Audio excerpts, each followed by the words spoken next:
Oh, live. Yeah, family. Peace, peace, peace, peace, peace. This your boy Red Dad, Blue Dad, aka Financial Freedom Fighter, aka Time Clock Smash. Guess what, family? I'm back at it again. And I got my boy ThoroHD. Theronomics, baby. We got another episode of Crypto Real Talk, deepening cryptos and blockchains, where we drop the gems, crypto projects, and so on and so forth. We got a good one. And we got a special guest. Hopefully, we got a special guest coming in today. Pretty Kelli, aka Crypto Kelli. And hopefully we can get her on. You guys want to hear that. But before we go into this live stream, you know your boy Red Dad, Blue Dad. Got to bring that in.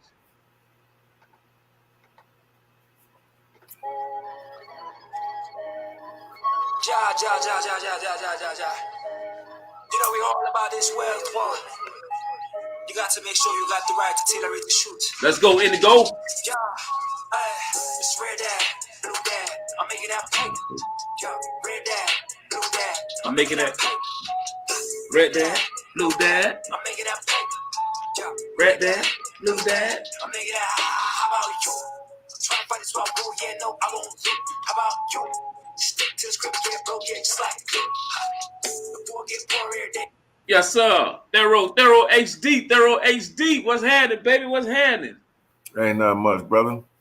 You already know what it is, man. Another day, another dollar, baby. Man, it's so good to team up with you and collaborate on these real talks, man. You know what? With these things, man, you know, we're ahead of our time. And I look at like the things we talk about and just investing, period, just as a whole, just as people, with eyes to see it, ears to listen. Definitely like us, man. It ain't a conversation. You can't find that too much. You're not really finding it, man. You find it here and there, maybe here and there, but to a certain degree, you know what I'm saying? This is, you get more football talk, you get more locker room talk, you get more basket and sports, not finance. You know what I'm saying? So, what's up with that, man? You know how it is, man. Folks being afraid of things that they don't understand, man. You know what I'm saying? They look at stuff and they're whatever. But, you know, it's a lot of people out there, though, that have an interest in it. You know, that's asking more and more questions. But, you know, people just kind of gravitate towards what they know.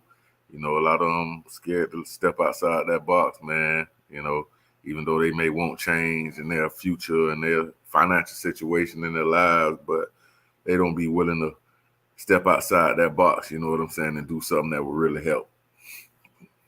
You know what, man? That's you know, I say that before I wanted to just say that before I start this live stream, because we're gonna go over some tokens today.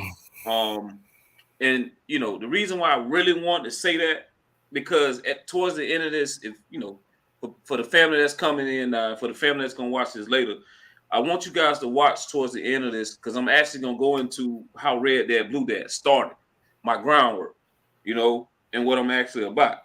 So, but before we go into that, me and Thorough HD, we're gonna talk about a couple of these projects, and one of these projects that we're gonna talk about is LSS. That's Thorough baby that he been stirring in the pot. He's been trying to get wake the family up to us. So he gonna go in and teach us about it. We're gonna talk about Robonomics. Why I think Robonomics is pretty huge. We're gonna talk about Lumen Swap. That is Stella's. That is XLM Swap. So family, thank you for tuning in. This Red Dad, Blue Dad. For people who coming in tonight, I appreciate you for the like button. Appreciate you for the click. Appreciate you for tuning in. You know, this crypto real talk. You know, we're gonna give you the crypto truths. Well, half truths. You know what I'm saying? It's up to you to decide what's true to you. You know, because it's a choice in life. You know. And that's just what we rock. We're not financial advisors. We just rocking like that with education, baby. So let's get into it, Thorough. So Thorough, we're gonna talk about that first baby, man, is the LSS token. Why? What's up with that, man? Talk to me about that. Lossless. Okay. I had my eyes on this thing, man, you know, for a while. I think I ran across it, you know, reading the article, reading into all of these hacks and everything that's been going on. You know what I'm saying? I always get something about a hack. I know a lot of times we always try to post, you know, the positives from the crypto, but like I said, in the community, we have days where we post, where we transparent. We show the losses on the tokens that we take.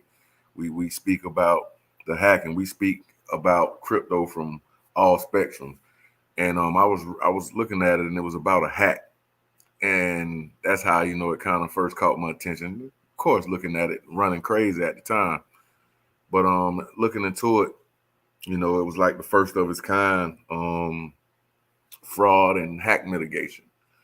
So, you know, basically what it's setting out to do is detect like fraudulent transactions, you know what I'm saying, to put a freeze on that particular transaction and also return the funds to the original holders. And by doing that, you know, they will give you a code when you're building on a smart chain, Ethereum or whatnot. They will give you a code to input in yours, and then, you know, it will go along to detect, you know, halt fraudulent transactions. You know what I'm saying? Identify hackers and et cetera and et cetera. And I know once before, you know what I'm saying, it was already trending because it helped one of these DeFi exchanges track down the hackers and recover some of the stolen funds. And you know, I actually thought that was pretty darn dope. But you know, if you're in the crypto and you've been reading and you see, man, it's one of these things getting hacked like every week, every other week. You know what I'm saying? These hackers are getting creative, and what they're doing is they're finding the bug in the smart contract, and then, you know, they will find a way in there to go ahead and finagle something, steal all of these funds, and et cetera and et cetera. And so, you know, LSS is trying to build a platform and ecosystem to detect that stuff. You know what I'm saying? Put a halt on it once it finds it, and then help you recover funds, man. And I mean, that is needed out here in this crypto space. So I think, you know, that is actually dope, and it's something that is needed. And so, you know, it has the potential to really blossom, you know what I'm saying, going forward. So, you know, it's a lot of different things that I like about this token. And, you know, they just released the core protocol that will help with all that stuff and get all of that stuff together. You know what I'm saying? The basis of it, you know, the core protocol, it goes with the reporting, got the staking, and, like, you know, the decision-making body, and the process of refunding. So I think they just launched that a couple of days ago. And man, you know, once more people get tied into this thing, more projects and everything, man, this thing just may be here to stay. Like, it really may be here to stay. Wow. So basically, it's a hack token. Wow. And it's on Ethereum, and it's on Ethereum network. Where could this token actually be found at? You can get it on KuCoin, you can get it on Pancake Swap, you know, and all of the others as well. A few of the others as well. It's fairly new, you know what I mean? I think it caught my attention around last year, you know, August, September, around up in there somewhere. It's around up in there. Before all of this stuff was released, I think it was back, it was last year sometime. And if I'm not mistaken, it was maybe like Matic or Cream, or I think it was Cream Finance. Okay. In which, you know what I'm saying, had been hacked. And they hired those guys, you know, to do the research and to see what was going on. And they actually tracked down the hackers, man, and helped them recover like $17 million. Man, you don't think that's like, you think that's real, or you think it's staged, or? So if they can do that, right? Let's say they can do that. They can find a hacker, you know, and find the stolen money. But can they open an account that someone lost the password to? I don't know. Maybe so. Well, they say it's kind of hard to do that. I mean, it's not hard to really, when you're a hacker, you can trace other hackers. Now, for me, Yeah. it may be something that I can't indulge in, but people who does these things, it's just not hard for them to do. And I think, you know, a part of that is them hiring like those white hat hackers, you know, that help the FBI and the feds and everybody, you know, getting those guys on their team to be able to detect all of the other stuff that's based around it. You know what I'm saying? And I think that they're deploying that. You know, they have a real solid team of other fraud detection detectives and security advisors and stuff that's on their team to help with a lot of this stuff too. So as far as being staged, I wouldn't say that it's staged, man. I just think that, you know, as we see with crypto, it's pretty much an untapped market. You know what I'm saying? Like, it's a lot of things that we do and use on a day-to-day basis that a lot of people are trying to tie into the crypto space now. You know what I'm saying? And you know, I just thought it was amazing in what they're trying to do, because hey, we need it. You know, on these DeFi exchanges and stuff, man, they getting hit across the head, man. You know, and to have a way to detect these fraudulent transactions, to track down these hackers and recover your money, man, that goes a long ways out here, man. Yeah, it does. It does. So so based on this is the website that I pulled up. It's saying that's the first DeFi hack migration tool. Okay, so they the first of their kind to actually be doing this, huh? And that's where you find it unique, because you've been in the crypto market for some time now. You know, at least back from the 2016, 2017 era. So that one of the reasons why you kind of like got your eyes on it, because you really haven't heard of a token that can do this kind of stuff, right? Yeah, you know what I'm saying? And like I said, if you just read the paper, man, if you read like me, you know, there's a lot of different articles and things that I read. It's like almost every week you seeing someone getting hacked. You know, Bitmark done been hacked. KuCoin was hacked at one point in time. You know what I'm saying? They done got everybody. Yeah, KuCoin done got hacked. You know what I'm saying? We know Coinbase done got hacked before. When you say hacked, Thoro, are you talking about the exchange, or are you talking about a particular person getting hacked on the exchange? I mean, the exchange is getting hacked. You know what I'm saying? It ain't really a particular person. It's a lot of people. You know what I'm saying? That's losing funds. You know, these guys find that vulnerability in that smart contract, a bug or something, and they take advantage of it. You know what I'm saying? Try to tap into it, and whether they cloning pages, you know, you going on this website and these wallets and thinking that you sending your money to something legit, and it's a clone. You know what I'm saying? Different things like that, and that's what Lawson is going to do, or they're trying to set out to do, is detecting all of that stuff. You feel me? Yeah. Catching it, freezing it. You know what I'm saying? They actually have a reward system for, you know what I'm saying, for people who can identify the hacking. They got the staking. They got all that stuff, man. I'm telling you. You don't came too many times. Hey, you need to check out this losses token. Hey, you need to check out this losses token. You know what? I haven't done my deep dive on it, but you Theronomics. I already know you ThoroHD, so you look at it thorough.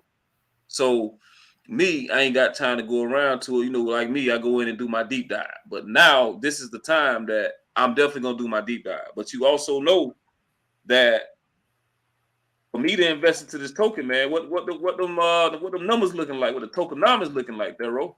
Man, it's a low supply token. Okay. About 100 million max supply. It may have around 40 to 50 million that's circulating currently.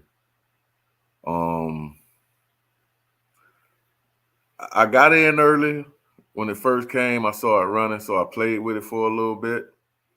I made some good profits off it. It almost hit $3. You know what I'm saying? Out the gate when it ran up. And then, you know, it just kind of went sideways for a while. But then, you know, in the market, like everything, it dropped. So my re-entry point was about a month ago, and I caught it around 28, 29 cents.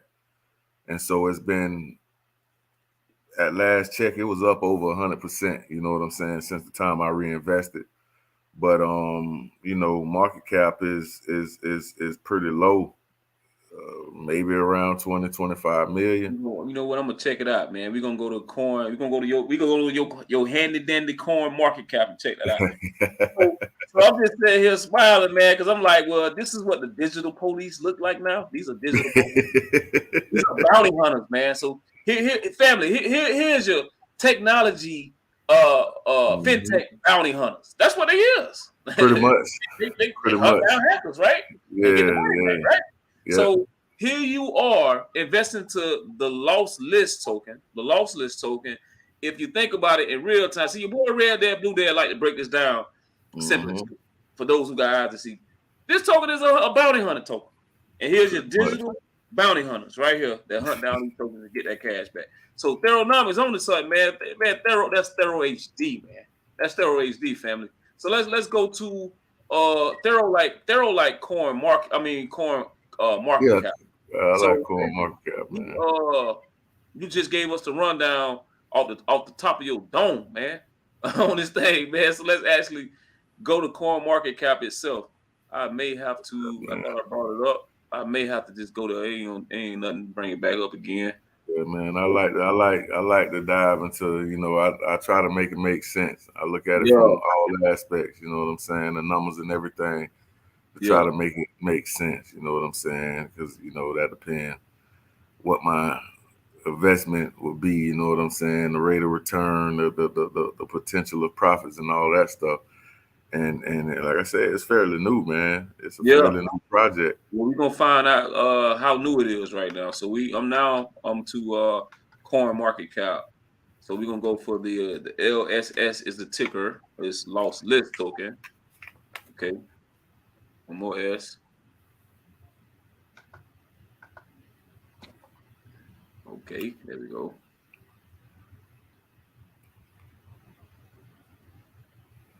It's thinking. Hey, it's showing no results. LSS, right? That is a ticker. Yeah. Just type in the name of it. Yeah, so it's lost list. Right? Yeah.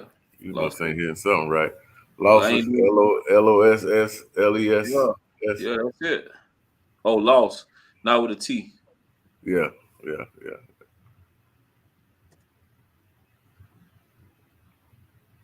Still ain't coming up. Must be on the wrong thing. Man, see, that's why I go to Coin Geico, man. Man, you can go to Coin Geico too, man. But Coin Geico don't be having that market cap, man. They probably do have this one, because this one here, you know, this here it's been around for a while, so they've had time to verify everything. A lot of time.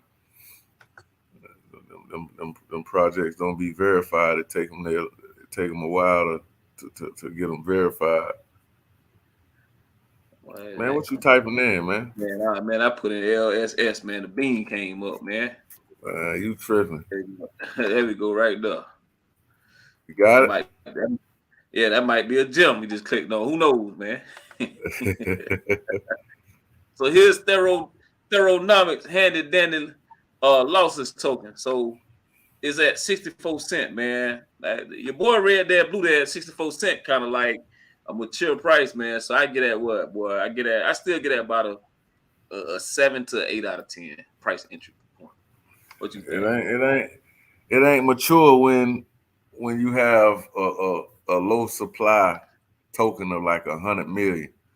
You know, if that was that's right, $50 billion token, you know, I mean 50 billion supply token, 10 billion, then you're talking a different story. But when you only have 100 million max supply, you know what I'm saying, you got like 48 million circulating.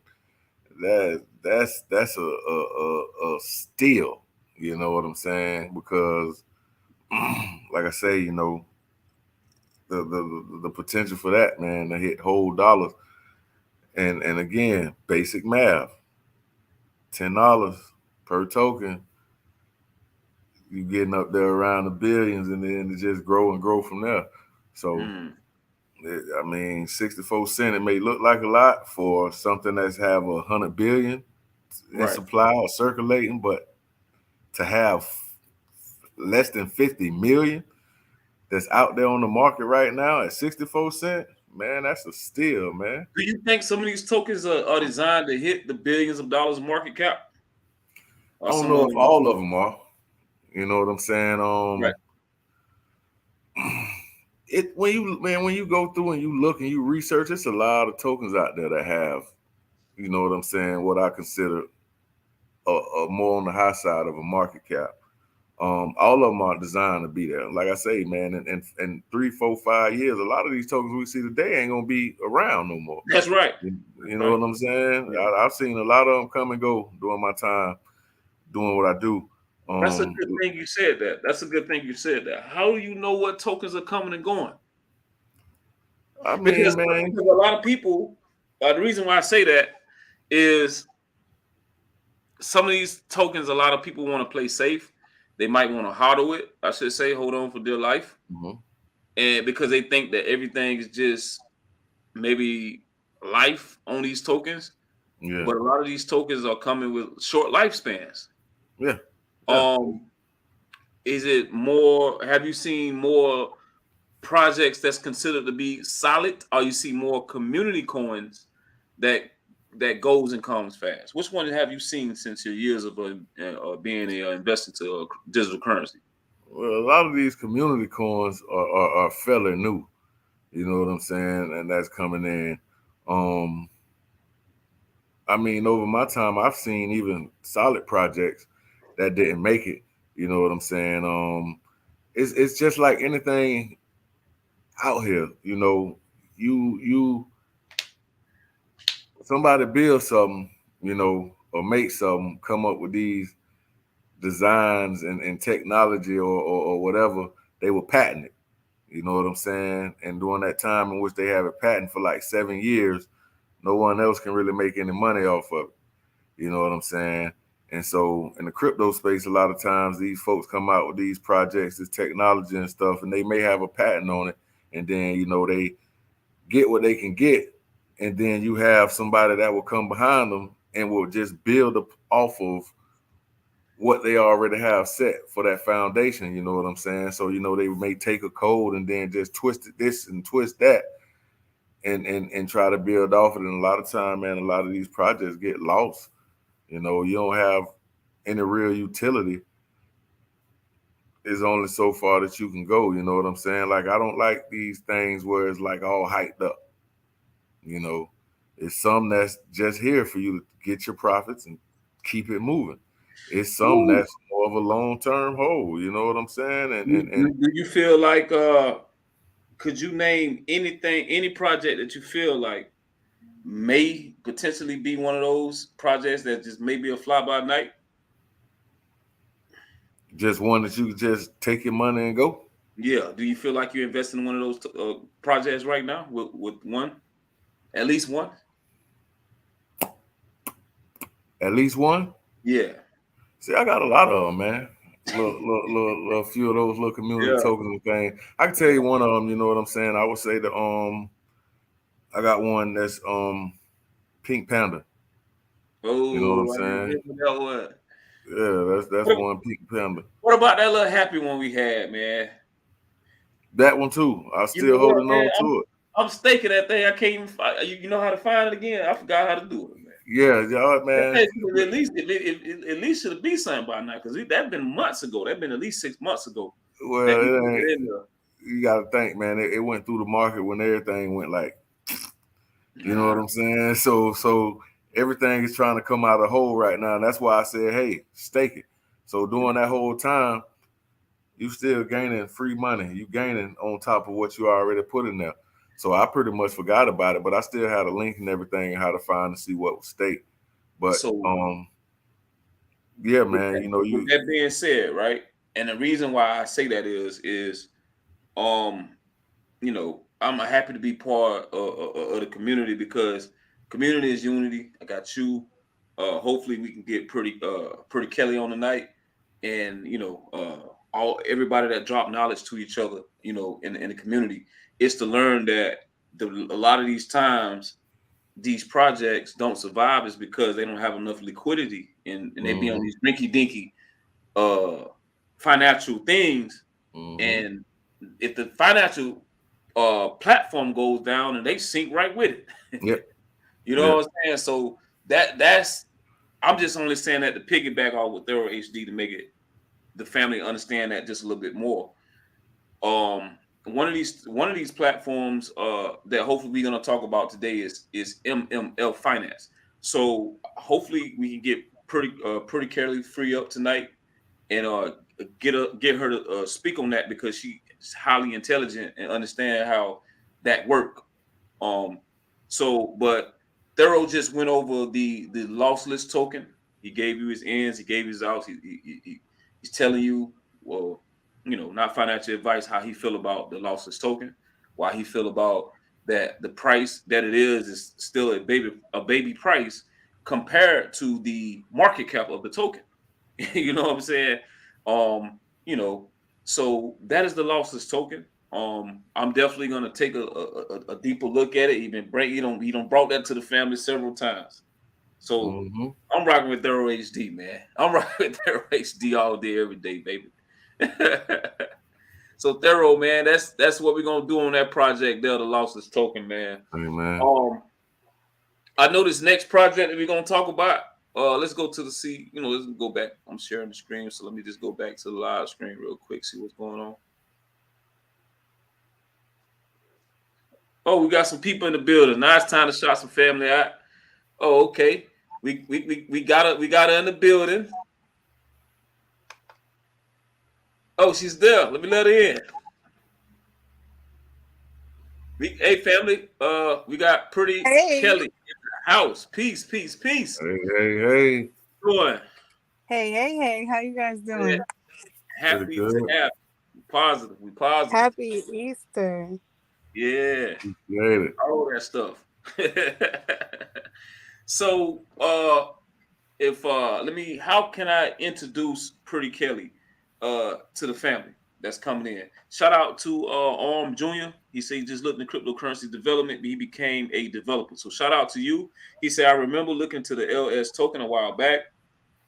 I think they had a network similar to YouTube, decentralized streaming services. Okay, we definitely gonna get to them questions, man. Thank you for tuning in, brother. So we definitely gonna get back to that on that. But right now, family, we got Pretty Kelli in here. So this is a 1 million subscribers on YouTube, Twitter. You also have a lot of projects that you're working on yourself. And I want to say thank you for being part of the Red Dad Blue Dad community with the unity where you drop information and facts. So that's just me introducing Pretty Kelli. And I want Pretty Kelli to introduce herself to the family. What's going on, Pretty Kelli? Hey, my pleasure. Thank you so much for having me. Yeah. Hey, everybody. So I'm Pretty Kelli. I'm an entrepreneur, influencer, and investor in crypto and NFTs. I've been in the space for a while. And my favorite part of the space, to be completely honest, is I don't want to curse, poo coins. The deeper you go in the space, the earlier you are to get in, the better. So I love, my favorite thing is finding projects before they launch, invest in their pre-sale or invest in their launch. But I do thorough investigation, read the contracts. I mean, I go through it with a fine-tooth comb. And then from there, even if I know it's a rug, right, not a honeypot, I'll invest in it. Some of my most profitable things I've invested in were rugs. When you know something's a rug and the community doesn't, you take advantage of that. And it sounds messed up, but it's not, because at the end of the day, I was Captain Save an Investor for a long time, and I would go and be like, hey, everybody, no, look at the contract, look at this line, look at the holders. I'm telling you, it's a scam. And they would be like, Fudd, get out of here, girl, get out of here. Get out of here, Fudd. Yeah, so it wasn't even worth it. You're killing my game. Yeah, come on. It's the magic carpet right now. It's floating. Look, it's the magic carpet. Yeah, I was like, man, they about to take you on a magic carpet ride, but enjoy. So yeah, and I learned a lot, but I really enjoy the spaces. And thank you for having me again. Oh man, it's a pleasure to have you for sure, for sure. I remember it's funny, I just gotta let the family know how we even met Pretty Kelly. Pretty Kelly actually tuned in to one of our live streams and she showed love, she showed up and showed out. So we was like, hold on, man. You know, we was like, hold on now, who is this? You know what I'm saying? But you know, and that's just us and our nature. We always think people are skeptical. You know, it is the internet, and people can be a lot of things behind, you know, the screen, you know, and that's you know, and this just on the internet. People are like this in real life. So we try to go and ask 100 people about digital currency. How many people do you think is gonna say something, agree, or maybe now because uh influencers like your rappers or television is talking about it a little bit more. So now you're hearing a little bit more locker room talk about cryptocurrency compared to just months ago, or definitely 2 months ago, really. You know, so that's how we met Kelly, and you know, Kelly is now thank you so much part of the community where she actually dropped these heavy gems, like and not only gems, she know about these platforms, like, and one platform that I want you to go over for the family is called the Finance, which is something new that you introduced us into, the Croge coin, right? And you also have mastered these things where you're able to take advantage of the staking, and not only the staking and farming, but also the vaults. Could you elaborate on that for the family? Oh yeah, for sure. And you forgot to, I put you on the pancake swap. That's like my Oh favorite. man, yeah, the pancake swap. But not I was so excited about the Croge coin doing all this crazy and the bulk and all this too. I forgot about pancake. Yes, no, but all of those platforms are really, really dope. I just highly suggest that everybody do your own research. And I think what sucks about that term is people tell people that are brand new in crypto, do your own research, but they don't tell them what to look at. Right? So they like, okay, you know, I guess I'll look at some influencers who are getting paid to tell me to buy it. Like they don't know. So I just, That's right. number one, those vaults right now, like there's certain vaults that have 65,000 APY. Insane, okay, right? Okay, And what I'm gonna do, Kelly, is as you talk about that, I'm gonna help paint that picture. What she just said. She just said something oh very yeah, important. She show said, it because it sounds unbelievable. yeah. But do me a favor, go to your bank and ask them for 65,000% APY and let me know how that goes, right? But crypto is just the place to be. Like, so the vaults are dope. I'll tell you the good and I'll tell you the bad. The vaults are dope. Right now in that vault, I'm making about a penny a second. And that's fire for a platform. I'm in the pools, I'm staked in the farms. Like, I'm not playing when it comes to this platform. Okay, it's great. You can make a nice return on your investment if you get in these things early. You want to look at the platforms of the MMF Finance platform, though, right? Like a lot of the tokens that come out, they start out really well, but they damn near instantly drop. So in my opinion, you never want to get in on a pre-sale on Finance. You want to wait till the pre-sale launches, wait till that major drop that's destined to happen, and then buy in. Ride it up to the top, cash the hell out. It's going to drop major. And when it drops again on a major level, you can reinvest some of your profits back in, but it's way more comfortable playing with house money than playing with your own money. And that's a fact. So, say that again. Yes, I'm telling you. I haven't put $1 in crypto, like actually out of my account, in God knows how long. So that's something, right? Like, yeah, you just gotta play the game to win and put the odds in your favor. But I don't think hey, go ahead, Thorough. I told you about that, man, that strategy. Folks laughed at me when I had all that tether stacked up, baby, for that rainy day. You gotta do it, man. Facts. And mind you, people think it's difficult, but it's not. Like, we could start out with little numbers, right? If a person would have invested $10 in SHIB on launch, by May, you would have been a multi-millionaire. People don't get that. They don't realize that. And that's just simple math. Take $10 divided by 0.09 zeros and then a 1. What do you think that is? That's you being a millionaire before everybody even knows about shit. It's insane, right? Crazy. So you want Crazy. to be up on stuff early like that. And when you invest like that and it goes up, you cash out 100%. Why? Because it's gonna drop.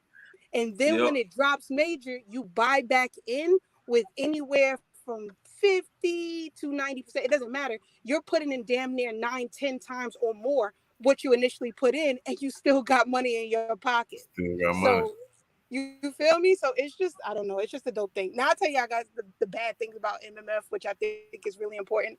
I damn sure don't want to FUD my own bags, but I'm just gonna say this. Do your research. And I'm gonna tell you what to research. So the blockchain is public information. It's not a secret. So figure out who the devs are, check out their wallets, see what they're holding, see who they are on social media, see the projects they've done in the past. 1 + 1 is never 77. So when shit stops adding up, you got to start subtracting, right? And make it make sense. But yeah, just be careful with that platform. Have a dope exit strategy. And my honest opinion, if you're going to play in MMF, make sure you're playing with money that you're willing to lose. And best case scenario, make sure you're playing with house money, because then it really doesn't matter. Don't matter. So let me go to, so basically what you're saying is, right now, family, this is Kelli, pretty Kelli. She's on her stuff. She's here dropping gems. She said that you can earn passive income by staking your crypto assets. And some of the APYs, she said, can you go to your bank and get 3,000% on your money? Absolutely not. Now, here it is. No, she said, play with the house money. You know what I'm saying? Now, here it is. So with some of the percentages, with this particular one is what? 315%, right? Do your bank give you 315%? They don't even want to give you a full percent, bro. So good luck with even trying to give you that. Now, Pretty Kelli also mentioned that some of these things may go down, you know. It ain't a may. It's gonna go down. Right. Now, if Finance go down, as we mentioned before, that means that it'll take a lot of these other coins with it, right? Other projects. Now, something that may be safe is something that may be to Crow. Now, Kelli, I got a question for you, Pretty Kelli. Now, is it safe to say that staking this Finance to Crow would be, because you earning Crow, is a little bit more safer than the other ones based on Chronos, which is dealwithcrypto.com inheritance? Is it a little more safer? You mean as far as if the platform goes down? Yeah, if the platform go down, because you staking your MMF for Crow.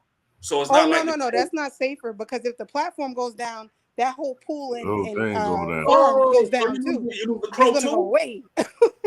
You losing your Crow too? Yeah, you're losing everything. Yeah, let me tell you, and just to tell y'all too, because I know a lot of people don't understand.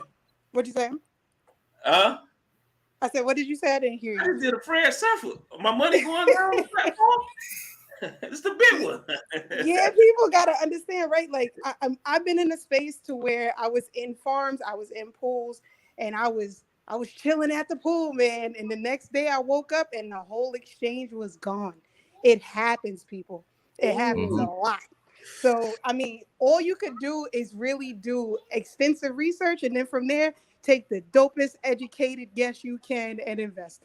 But other than that, it's a major risk. So yeah, just be careful. Oh my goodness, that's real. Yeah, I got caught up in one of them. I got one exchange that shut down on me. Took all my coins that I had over there with it, man. So you don't got caught in it too, huh, Thorough? Yeah, I done got caught in it, man. That happened to me 3 times. And let me tell you, they actually had a really derogatory exchange up, which I was very happy that came down. But they actually came out with finance. No! And you could trade, farm, and all of this stuff, NIGG, you get it. So I think I read about that. yeah, people came together and was like, if you don't take this mother exchange down, it's over. So yeah, Binance was quick to take that down, which was beautiful to see, because they didn't have to, right? And Are they even auditing these people when they put something up? nah. No, man. They don't do a lot of the audit. You know, on them decentralized. They really don't, man. And that's why, you know, when she say do your own research, I really understand. Like, you really have to dive into these things, man, because if you look nowadays, everybody's trying to launch something. You know what I'm saying? I see all kind of darn names and tiptoe. You saw it with the Will Smith token, man, with the Will Smith thing, man. Yeah. The day after, Will Smith Enu. Some launching brokers get together, man, and they put these things up. They got the money to list it on these platforms, probably 150,000. They know they're gonna make millions. You know, that's funny. Before let me educate the people real quick. Then I want to bring that up again. I just had a thought came to my head. So Kelli, pretty Kelli, could you please let the family know the difference between when they're forming their tokens and when it's part of a pool and when it's part of a vault? Oh yeah, for sure. So vaults, you have to leave them in longer. There's usually an algorithm or something set up with it where the longer you leave it in and you don't claim, the faster your gains. So for example, as I'm gaining like a penny a second right now in the it's actually the MMO vault. But anyway, a penny a second. If I was to claim that money right now, it probably would go down to a penny every 8 hours. Right. So they really like, it's designed for you to truly hold. And in there, they have liquidity pairs and they also have single, token staking. And then the other platform, the pools is just when you stake a single currency. So you could just stake Crow or just stake MMF or whatever the case may be. And farming is when you put two tokens together and create a liquidity pair, and then from there you stake it. See, I just learned something. Wow. Me personally, I can do the process of doing it, but even I don't know like what I'm actually doing. You know what I'm saying? I don't fully understand it until you just really you explain that. So I know that some family had to learn something on that one. But so the one that'll be like the most aggressive probably would be the vault because it's based on you holding a little bit longer. Is that right? Can you say it one more time? The one that would be probably like the most aggressive APY would be probably the vault, correct? Because you're holding a little while longer. You said the one you would be more upset about would be the vault. No, Yeah, for the sure. one that would be more aggressive, like the higher percentage. Oh, you said aggressive. Oh yeah, for sure. It would be the vaults. Just because of the algorithm that's in place. So you want to check out vaults more than anything, but the only thing you have to consider is impermanent loss. And that's what people don't talk about. So for example, if you stake USDT or USDC and you stake MMF and they start separating from each other a little too far in either direction, that's going to be impermanent loss, which means, you're not going to take the loss unless you take it out, but it's always going to make sure it's an even amount of both pairs. So right now, if 50 MMF equals 50 USDT, but then it ends up turning out 100 MMF equals 50 USD, it's going to make them even out, which means you're going to lose tokens, and it's called impermanent because you don't actually lose the tokens until you remove it from the pool or the vault or whatever, and then take out the liquidity. So yeah, be careful with that. Whoa. So it's kind of like the higher the risk, like the higher the reward. But there you go. Okay. This is that like now we all know that compounding interest, like at this degree, most of that stuff is like you're gonna get scammed. Because how can you possibly outside of crypto? I'm just saying outside of crypto, vast majority of the time, when you compound your interest to that high level like that, I would say like it's a good chance a rating of an A that is a scam. A plus that you'll be part of a scam. So, but these cryptocurrencies, these platforms, because Why is that? Why is it so high? Why the compound? How they even allowed to even? How they making money by giving you so much APY on a little bit of money? Okay, so here's the thing, right? People have to understand the reason why the vault is so high with the 65,650 something APY in the vault that I'm in is because of the price difference with the tokens. So you have what is it? Damn, M share. M share is currently what, $8,000 per token. And MMF is, I think it's up to like $1.07 today or Yeah, $1.10, something like that. $9. There we go. $1.09 now. Great. Yeah. So great news. No, but so yeah, you see like the major difference. So they're going to separate from each other a lot. And there's going to be a whole hell of a lot of impermanent loss going on. So with the risk being so high, the reward is even higher because most people are not staking and leaving that money in there to see it change and dwindle. And we know how volatile the crypto is in general. But it's extremely volatile. You see what I'm saying? So, yeah, it's just playing the game right. That's all. So, dang. Thero, you got something to say? I'm just sitting here soaking it in, baby. Right. I'm letting her do her thing. It's so much knowledge that all it is just keep creating question after question. For me is like I'm just soaking it in, and this is like light bulb turn on, light bulb turn on. Yeah, so that tells me, right? That tells me, okay, you can almost be super aggressive in this particular vault thing without even you can make it's a crazy chance. Like you say, you making a penny by the second, right? A penny per second currently. Right. So if you put some real money in this thing, it's almost like you making fortunes overnight. But you gotta feel me though. The name of the game isn't putting real money in the name of the game is getting in early. Because feel me on this. If you would have got in early on MMF, let's just say, right? Yeah. You could have got in with, and I literally did the math for my dad because I was trying to explain it to him. You could have put in $10 in MMF at launch, and currently today you have 10,000 MMF. 10,000 MMF currently, as you said, is worth $1.09. So you would have had $10,900 from a $10 investment by getting in it early. So the name of the game is get in early or don't get in at all, and that's just my opinion. Yep, that's what I always stress. The earlier, the better.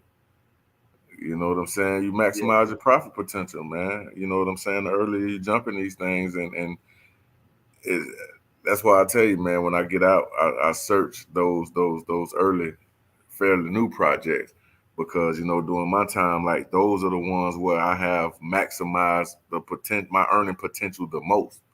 You know what I'm saying? Like you say, when you look at Sheed, the guy that invested $17 in Sheed, and a year later it was worth what, $4 million. You know what I'm saying? You look at the other different projects. I ain't gonna call the names, but I had a few projects where I jumped in on launch to play around with, and you make some good darn money, man, off of like pretty much nothing. So the goal is to get in early. Because that's the best way to maximize the potential. And by the time everybody else hears it or knows about it, you just floating, man. People don't believe it. You think people believe it? You think people like if you just know what I say? Men lie, women lie, numbers don't. All you gotta do is take your favorite cryptocurrency, look at the price of launch, take the $10 amount and divide $10 by the price of that token. And then from there, fast forward to today and see how much money you would have had if you invested day one. And then that's it. Then you can't see it and not believe it. You know what I mean? That's right. You mentioned in the beginning of your opening statement, before you even got into the spiel, you told the family, you was like, some of these projects don't get in at lunch, like on this platform. You say don't get in at lunch. Wait for it to exactly drop. Because, and here's the thing, right? So you part of doing your research, you want to investigate how other tokens have done on that platform.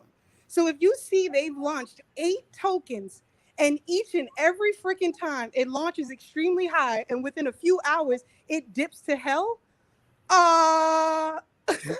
you know from there you need to invest when it dips to hell and try then to comes catch it back at up. that perfect bottom, right? Yeah. So Yep. I mean, it's just, I'm telling you, it's just all about doing your research, but like thoroughly understanding the project, thoroughly understanding the risk, deciding your risk tolerance, and then taking that leap, but a smart leap, and then pulling out when necessary and putting back in when necessary. Got to know when to hold them, know when to fold them. It's a Now strong this is now thing. what we're talking about is a different level of investing to digital currency. This is just not like this is the side where I was always, when I first got into digital currency, I knew about the corporate ones, XRP, XLM, you know, stuff like that, Cardano or Algorand, VeChain. This is learning this part of crypto is when you actually learning crypto, the real aspects of crypto and the how do you call this? What is this part of crypto? It's not your regular corporate part. Is it the more risky side? I call it the poo coin space, and everybody calls it the SHIT coin space. So that's what it's known for. Okay, that makes sense. You find them, man, but I mean, Yeah. people are interested in these darn things, man. You know what I'm saying? A lot of folks are not trying. In this space, you have a lot of investors, and then you have a lot of traders. What we're seeing with a lot of people now is a lot of traders. So they coming in, want to jump in on something, get some profit, and keep it running. And a lot of times they don't invest in those ones that you would call and deem corporate because that's not what they're into. They want to find these little tokens, shit coins at launch, invest 100, $200. It run all up crazy. They take their profits and keep moving. You know what I'm saying? And that's the thing. Like it's a whole new world. You know you know what I'm saying in the space because you got people that's coming in it just for that. But you have folks like me, you, and everybody else that looks at the long term value of a particular token. You know what I'm saying? The utility that it has. Even if the crap coin still looked at as a long term. Yeah, you know, you got some, but you know, majority of mine when it comes to long term are those that actually have utility. You know what I'm saying? Something that's gonna work and I can see it in the real world. But then you have these tokens where I've really maximized earning potential that you just like, damn, this shit ain't gonna be around in 2 years, but I can make some good darn money off of it, and I'm going ahead. And I mean, at the end of the day, that's the goal, right? Why these coins are just like short lived? Because it's just designed to be a rug pull. Should I say? Yeah, a lot of them are, man. Just get in, Well, most of them are, but this is what I would say. First of all, like people lose all money management skills when they get into crypto, and that's the most confusing thing to me in the world. But me, for example, and people I know, once you profit off of these shit coins, you then take a percentage, put it in a stable coin, and stake that. That's how you play the game. You only take a little bit and actually put it in your pocket, and you only take a little bit and actually put it to the side for the next project. Yep. Put it in there. Wow. Stake that tether for like 7-8 months. And when the market turned, I was like a kid in the darn candy store out here, man, when I saw everything. Everybody was running, panic selling, and I'm sitting up here salivating like, goodness gracious, man, what I'm going to grab? What I'm going to grab? What I'm going to grab? So, yeah, that strategy is awesome because you stake it, man. You stake that tether, you reap the benefits of the percentages that they're giving you. You're not really losing value on your dollar. And then the market, it's not if the market is going to turn and run down. It's just a matter of time and when. And shit, it was like a fire sale, man. I got something. And first of all, I want to shout Pretty Kelly out again. And I gotta ask you this on this particular, since we own these coins, and this coin was one of the last gems that you brought to the family. It's the Crows coin, right? And the Crows coin did its thing. It went up to as high as 8 cents. Now it's down back at like 1 cent and some change. How do Pretty Kelly feel about Crows coin at this moment? For me, the major thing with shitcoins is they're moved by marketing, they're moved by promotion, and they're moved by communities. I don't see the Crows community doing what they should be doing. They got to step it up, and the marketing team of Croge has to step it up. And I see a lot of amateur marketing things, right? Like I used to see with other pool coins back in the day or early last year. They're paying thousands of dollars for billboards during the pandemic when nobody's outside. What are we doing? Like, what? Right? And who's pulling out their cell phone while they're in Times Square to buy a token? Only an idiot, right? So it's just like, come on, bro. So I don't like how they're marketing it. If they change their marketing strategy, if the community gets more active, that could really go to the moon. I still think if Finance doesn't rug, and it's not just really a slow rug and a crazy Ponzi scheme, that at the end of the day, Croge is going to do really well. It'll continue to do really well. But another thing I wanted to tell you about too, you was like, these people just take $100,000 and invest in and create their own token. Dude, it costs less than 30 cents to create a token on damn near any platform. And that's if you have crypto knowledge. If you don't have crypto knowledge and you want somebody to make one for you, $150 max. And that's why thousands of coins are made per day on each network. You know what I'm saying? So it's when you want to get listed on a big platform is when you're gonna spend the money. Are you saying like if you want to be on Robinhood or something like that? Well, yeah, like Binance or something like that. KuCoin, etc. Yeah. Oh no. So a majority of them, they pick you up based on your performance. So your volume and everything. They're giving them discounts on tokens. So that initial buy of that hefty amount for their exchange, they're giving them a discount on the tokens, or they working out a deal with them. But besides that, they just getting paid. And mind you, people are making tokens, and I can show you right now at least 100 tokens rug today on the BSC on a pre-sale website. They rugging now during pre-sale, right? So you got people investing.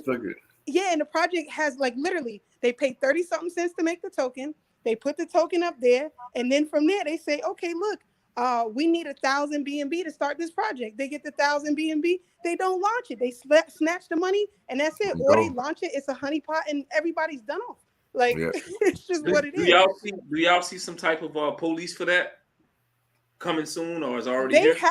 They have some things, right? But most people don't know. So a lot of scammers take advantage of it. But they have certain things in place, like for example, on the Binance Smart Chain, that you can literally have the community email a certain email on Binance, and they will, with the wallet address of the dev, and they will actually stop all transactions from that dev until they investigate.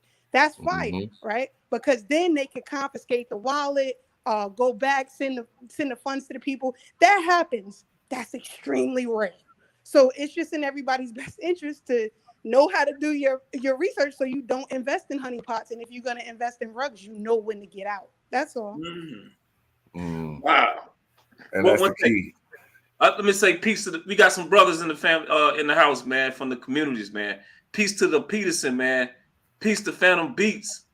Peace to D Mood. They're my brothers, man. Peace to y'all, man. I hope y'all enjoying the show, man. Always good to see you guys show up and show out, man. We got Pretty Kelli in the building tonight, baby. She is dropping that science, man. I'm telling you, she's dropping that science. And of course, you know my man, ThoroHD, stay thorough with them nomics. Let's get it. Let's get it going, family. Crypto Kelli, you enjoying yourself? I mean, Pretty Kelli, you enjoy yourself tonight? I am thoroughly. Like, I really love talking about crypto, and it's very rare you get to, talk about it like this, especially with people who understand it. And instead of explaining all the time and trying to convince people like crypto's the wave, don't get left out. Like, so it's dope. It's an everyday thing. And I have a question for you though, Pretty Kelli. Could you tell the people the difference between the rug pull and the honeypots for those who wouldn't know? Just a little breakdown. You don't have to go too far in the details. Yeah, for sure. I got you. So a honeypot is when selling. 1 second, mommy. I'm sorry, guys. A honeypot is when selling is fully disabled. So you cannot sell. So you could buy all you want, but you won't be able to sell and you're done off. That's why you don't want to get into a honeypot. A rug pull is when the developers either remove liquidity. That's what the actual definition is for. They remove liquidity from the project. Project's done. And that comes from not locking the liquidity, or if you look, you see the liquidity's been locked for 24 hours. What? You know what I mean? Another way they rug pull is initially they'll create. And mind you, when you create a token, you can generate up to 10,000 wallets in one shot like that, right? And have them all go to the same one. Like it's a lot you could do. But boom. So let's just say they create 10,000 wallets or 1,000, forget it, 100 wallets, and they just slowly sell. You would have no idea if you didn't know how to read contracts and look on the back end what was happening. You would just think people were selling. So that's called a slow rug. But either that, so now y'all know what honeypot, a rug, and a rug pull is, and the different types of rug pulls. But that's what they do. Oh man, that's rough. Yeah. That's rough, man. You think it's gonna be a police against these things, or it's just it's almost like they're gonna have to. It is the wild, wild west. But the beautiful thing is, right now, everybody is in a position to come up heavily in the world of crypto. And I mean people with nothing. I mean people who are barely scraping by. So if they're not taking advantage of this space before it becomes regulated, it's going to be stupid for them to get in 6 months later, a year later, whatever, when they bring regulation and you can't even play these type of pool coin games. It's going to be over. So basically, a question to both of you guys. Some of these projects that I see is just comes out with a good storyline, right? And maybe they hoping to get adopted by something. Not even. A lot of them just come in, man, off a lot of hype.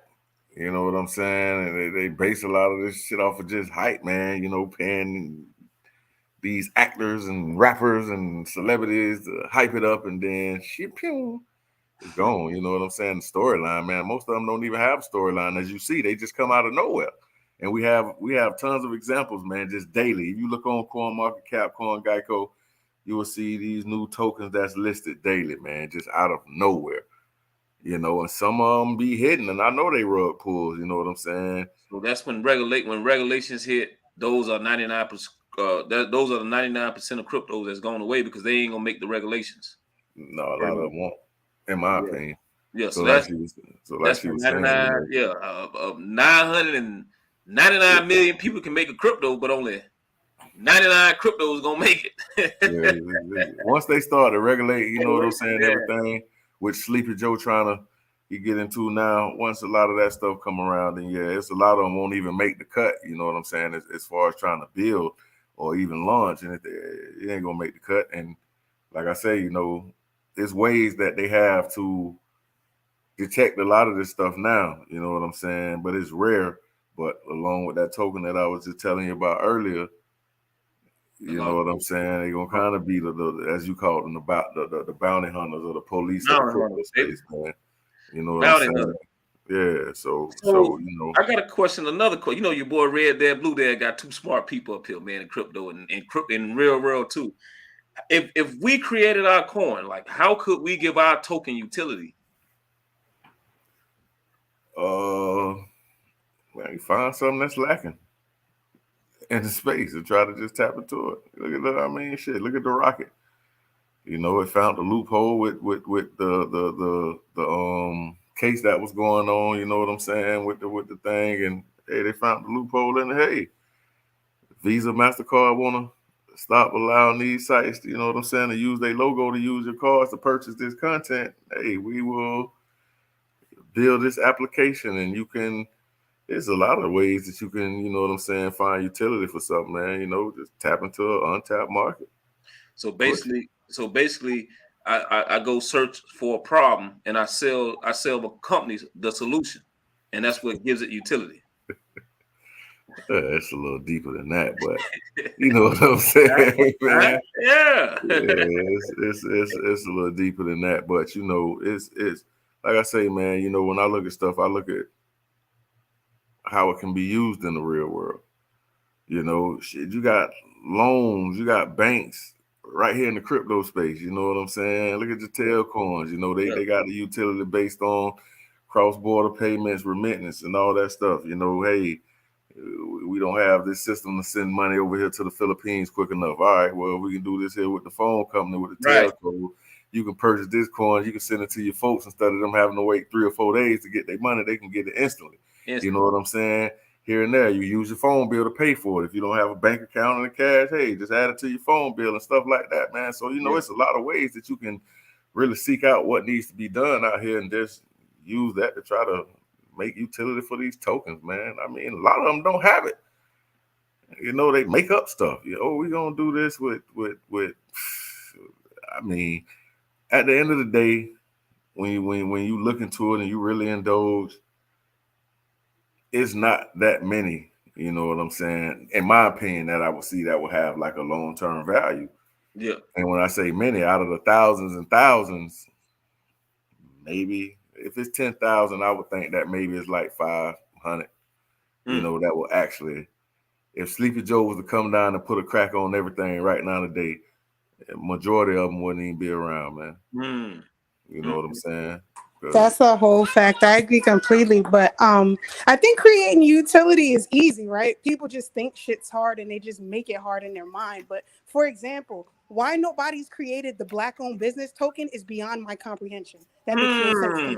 But if you made the Black-owned business token and it was accepted by Black-owned business entrepreneurs who had e-commerce websites and all of the money was spent and circulated within the community, we can really generate generational wealth.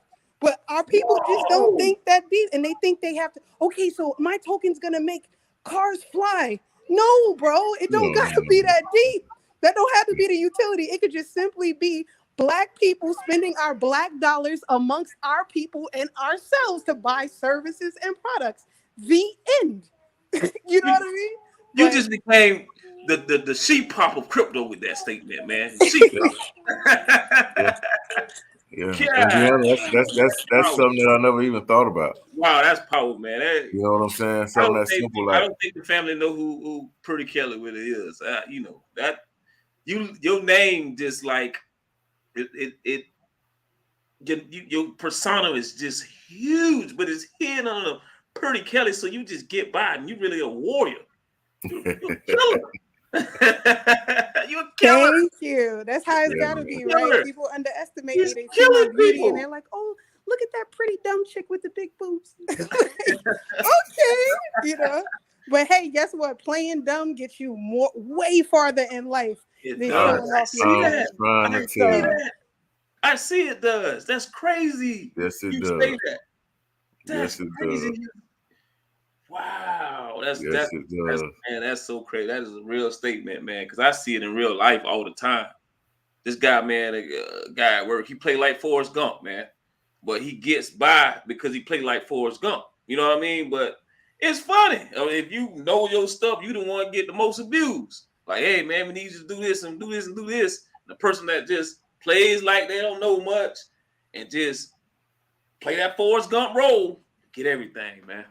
Don't even get bothered. Yeah. Yo, you about to say something, Kelly? Oh no, I just said that was a fact. Yeah. So don't feel threatened. So we don't went over so much, and it's already an hour. And I'm talking about it's already an hour just straight information, and we not even said like 1%. And that's how information flows. You know what I'm saying? When you know what you're talking about. That's how information flows when it is coming from a different place in your body, in your solar plexus. So this family on here with Pretty Kelly, ThoroHD, they dropping gems. It's just up for you to have eyes to see and ears to listen. You know what I mean? It's up for you to dot your I's and cross your T's. What y'all say about that? Well, most definitely, man. You have to do your research. Do everything, man. Find out, seek information and knowledge and all that stuff, because you don't want to get caught out here, baby. It's a dirty game, man. That's the whole fact. For me, just to go back before I go to the next, I want to go over the next, a couple more projects. It's gonna be real quick. Then I want to get into the last closing things. I just want to sum it up with the urn, the vault, and the pools, that passive income. That is something that you can take advantage of, like she said, a little bit of money. I just want to say that one more time so the family understand that. You don't need a lot of money to hop in that thing to make some money. I hope I'm saying that right, because No, you said it right. Yeah, because I'm actually, like I said, I've been in the crypto for some time, but now, it's taking a chance. Like for me, I'm understanding that, okay, this is a level of these coins, the poop coins they call them. But people are getting super rich overnight off the poopy coins. Mm-hmm. The other coins is, it's total totality with the what's called the total's getting bored alive. The frog when you turn it up. So that's how the cryptos is now, creating those high lows with the cryptos that we know about. I call the mainstream cryptos. But if you got a little eyes to see and ears to listen, you can hop in some of these little poop coins they're talking about, and make you some cash and get out. It's not a hodl game over there, I don't think. That's a fact. I would say this so people. Well, first of all, I just want to tell your audience real quick. If you understand how to have a wallet and trade crypto to your wallet, you're already ahead of most people in the world. So congratulations to you, right? But as far as these pool coins go, you just look at yourself as a pimp.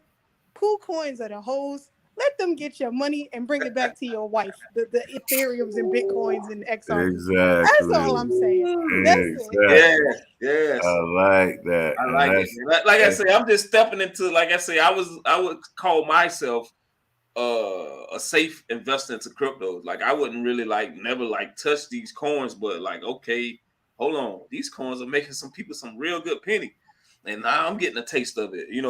It felt good with that Crows coin the other day. It felt good learning about the pancake swap and the doing those NFTs. It felt good just leaving my pancake in there and just watching it just build up, earning plenty of cake, and I forgot about it. That's amazing. You can't do that in your bank. So that's being successful in this space just off those little things. If I don't make any more money on nothing else, that's success to me more than a bank. So that's the whole fact. And just real quick also too, I wanted to say, in a lot of these pools, you could also, the reason why a lot of people are buying these NFTs is because you can stake the NFTs in some of these pools, and having the NFT get you 2x, 3x in addition to what you're already making off the pool. So really check out these projects and see what other things they offer in these pools so you could maximize your passive income. Again, why is these projects giving away so much money? Didn't I explain that? I know you did. No, wait. Let me explain it. I know you did. I'll say this because this will make a lot more sense. So what happens is when you provide liquidity, pretty much these projects, when you stake, farm, whatever, you're pretty much making it so that people can trade the currency. So being that you're doing that, you get a percentage of the fees. Fees that they. Yes. So as the fees are distributed, they're distributed based on how much of the liquidity pool you own.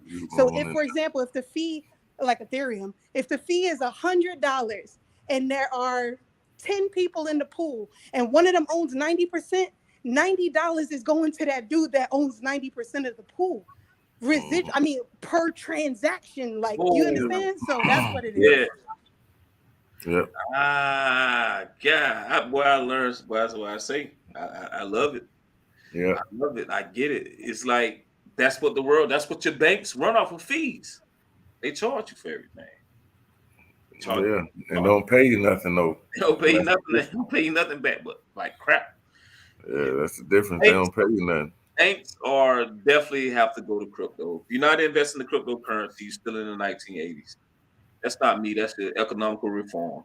Telling you about the fourth industrial revolution. We are now in the fourth industrial revolution. Computers came out in 1980. That was the third industrial revolution. Now you're onto a whole nother level with cryptos and blockchains. Your boy ThoroHD and Pretty Kelli and REDDADBLUEDAD up here being revolutionaries. Just telling us about this.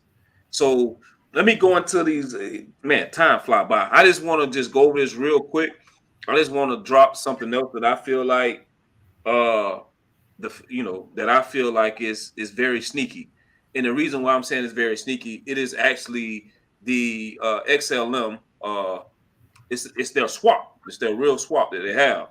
So family, keep this Lumen swap on your radar. Like I say, I ain't want to go too deep into it. I already passed on time. Check it out. Go to their Twitter page. Go ahead and give them a follow. follow this project. I think it's pretty good. I think it's pretty cool. I've been reading it, and also some of the people, some of the managers of the project are actually, shoot each other texts on Telegram. So they're cool, man. You can talk to them. You can learn more about the project. The project also have staking, where they're giving away stakes every 28th of the month. They give away a airdrop. So that's what I want to talk about on that. I also had it up somewhere else, but like again, we are already running. We're having a good time. We already passed an hour, so I just wanted to make sure I get this in. This is called Lumen Swap, family. Check it out. Let me go over the price real quick. I had it somewhere. Give me 1 second. I'm not even sharing the screen. Let me go back. I apologize. Let me share the screen real quick. Oh, pretty Kelly. Yeah, got left. All right, so let me go share the screen real quick. I apologize. I thought I was sharing it. Why you let me know, Thero? You ain't asked, bro. I ain't know you were trying to share it, man. Yeah, I just wanted to show them the last couple of tokens that I had brought up. I want people to know about this Lumen Swap because they getting away. It's like before it's time. You know what I'm saying? It's way before it's time. The Lumen Swap. That's Robonomic. That's the last one. So yeah, family. Again, and now I'm sharing the screen. I'm on Twitter. Check this out, family. This is a sleeper. The price entry point, I give it a 9 out of 10 price entry. It is actually an exchange for XLM. Okay. DeFi? And also, DeFi. Yeah, DeFi. This is Stella's exchange. Family, don't sleep on this. I'm telling you for a fact. I'm telling you what I know. And I'm telling you what I'm already experiencing with this token. Like, again, they got good management. They got good advertisement. The guys, Mr. Lumens, shout out to him. He follow me on Twitter. We communicate. They're very active. They answer all your questions. So I like projects where the people actually talk to you. You know what I mean? And they give you a conversation, and they let you know what they answer all your questions you have about the project. Just like I asked ThoroHD. I asked Pretty Kelly. I asked them the same thing of how I feel about the project. So they give me all the answers. Every 28th of the month. Let me look at their price action so you can see that it's a reasonable token. I give it a 9 out of 10 price entry point. It's LSP. So family, don't sleep on this. Again, don't sleep on this token. It's early. No, not postpad. Come on. You done banged off postpad already. We did bang off postpad. It was sweet. Good. That postpad, you put me on that, Thero, boy, you're a winner. So right here, family, it's trading a life changing of 2 cents. Again, I still get that like 9 out of 10 price entry point. Anything below fractions of a penny is always a 10 out of 10. Actually, this could be a 10 out of 10 price entry point. Depends on your pocketbook. You're talking about 1 million tokens. That's $2,658. Give you $1 million. So they got like 100 billion, 100 million. If it was fractions of a penny up. So they only got 1 billion max supply. You know what I'm saying? And again, right now, they are giving you a airdrop every 28th of the month just for holding 10,000 Lumen tokens or more. And 10,000 tokens is only $265 and 80 some cents, something like that. So family, keep that on your radar. The next thing that I want to go over that I feel like I have done a video on this is Robonomics. Now this is definitely not a undervalued crypto because I think it's currently trading at $10. But like ThoroHD say, don't worry about the $10. Worry about that market cap and what the utility and the use case of these tokens. Now we already know is based on the Internet of Things. This thing is going to teach all AIs is going to be communicating with each other in different languages. You know how big that is to communicate with any bot in any language in Internet of Things. You know what I'm saying? So, family, this will change humanity as we know it. Robonomics will control all the robos and all the smart devices. Far as communication is with Polkadot. Parachain. Family, this is, if you big on Polkadot, which with Gavin Woods and all them boys, you know what I'm saying, with Ethereum and all that, you don't want to sleep on Robonomics. Now, Robonomics is one of the sneakiest ones, and I'm telling you, it's gonna be one of these days you're gonna wake up and Robonomics done went to a whole nother stratosphere. The reason why I say that is, let's just go to the this I like tokenomics a little bit. No, XRT.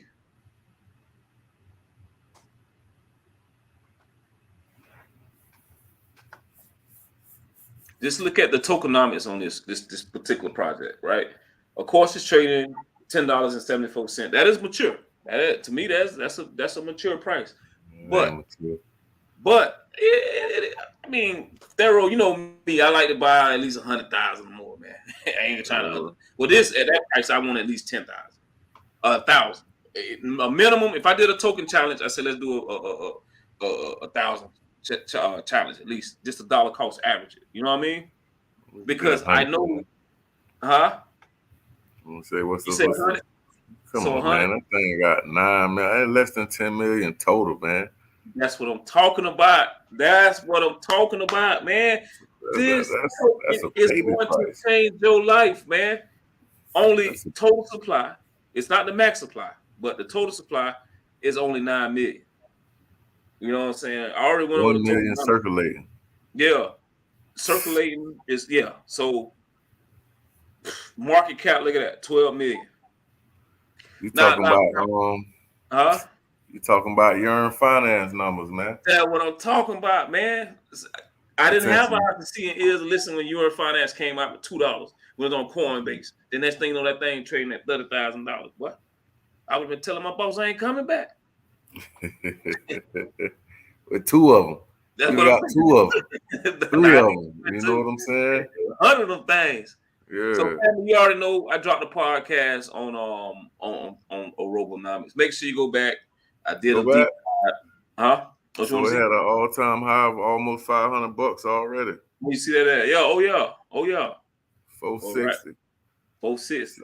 So that lets you know right there the potential that this thing have, man. So $10 that's not a mature price. That's actually a cheap price compared to what it is. Yeah, I say price entry point, you know. But yeah, man, I just wanted to go over that, you know, these tokens just keep your eyes on it, man. You know, just dollar cost average, get you a little something. These are long-term projects. These are not no wind moons, wind Lambos. These are something where you actually invest into the 4th industrial revolution. Invest into all robots that communicate in different languages. All your Internet of Things. You know how many all languages? You know how many languages is on the planet? That's a lot. That's one of those ones like Pretty Kelli was speaking of earlier when she said getting into it early, you know, and investing like $10. This is something where you can invest like $100 and just forget about it. Still fairly early. You can invest $100 and just forget about it. And you don't know in a year or two, man, that thing may be $4-5 grand. You know what I'm saying, per token. That's easy, you know, just simple math. That's easy money, you know, and it still won't knock a dent like Yearn Finance that turned 20,000 with a market cap less than $1 billion. So yeah, that's something to look into. I got one question for you, Pretty Kelli. I know the information you drop for us is, you know, just the potential and quick, fast money, and we have been successful with that. How do you feel about a token of that price? Do you look at tokens like that, or are you a long-term investor in some of these projects? I do both, right? So my whole thing is, because to me, and I hope nobody takes offense, but I think somebody's an asshole for buying into Bitcoin with anything less than the price of a Bitcoin.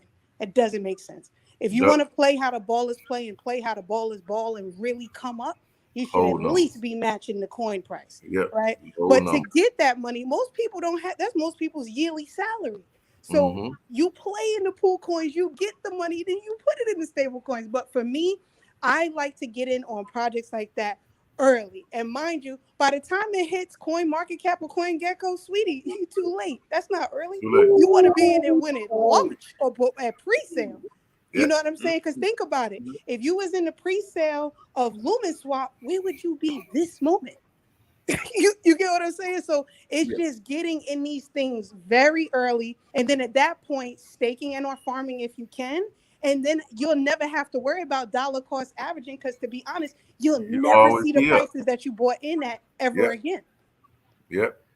That's awesome, Pretty Killer. That's awesome, man. I got ThoroHD and Pretty Killer up here dropping this, man. Remember we was on that, man, with a lot of those like the post chain, you know, post pad and KCC pad.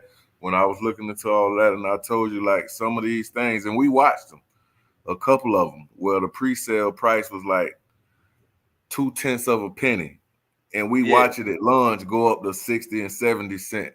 Yep. You know what I'm saying? Like I showed you, like, bro, look at this, and this is the way to really get paid and get this money.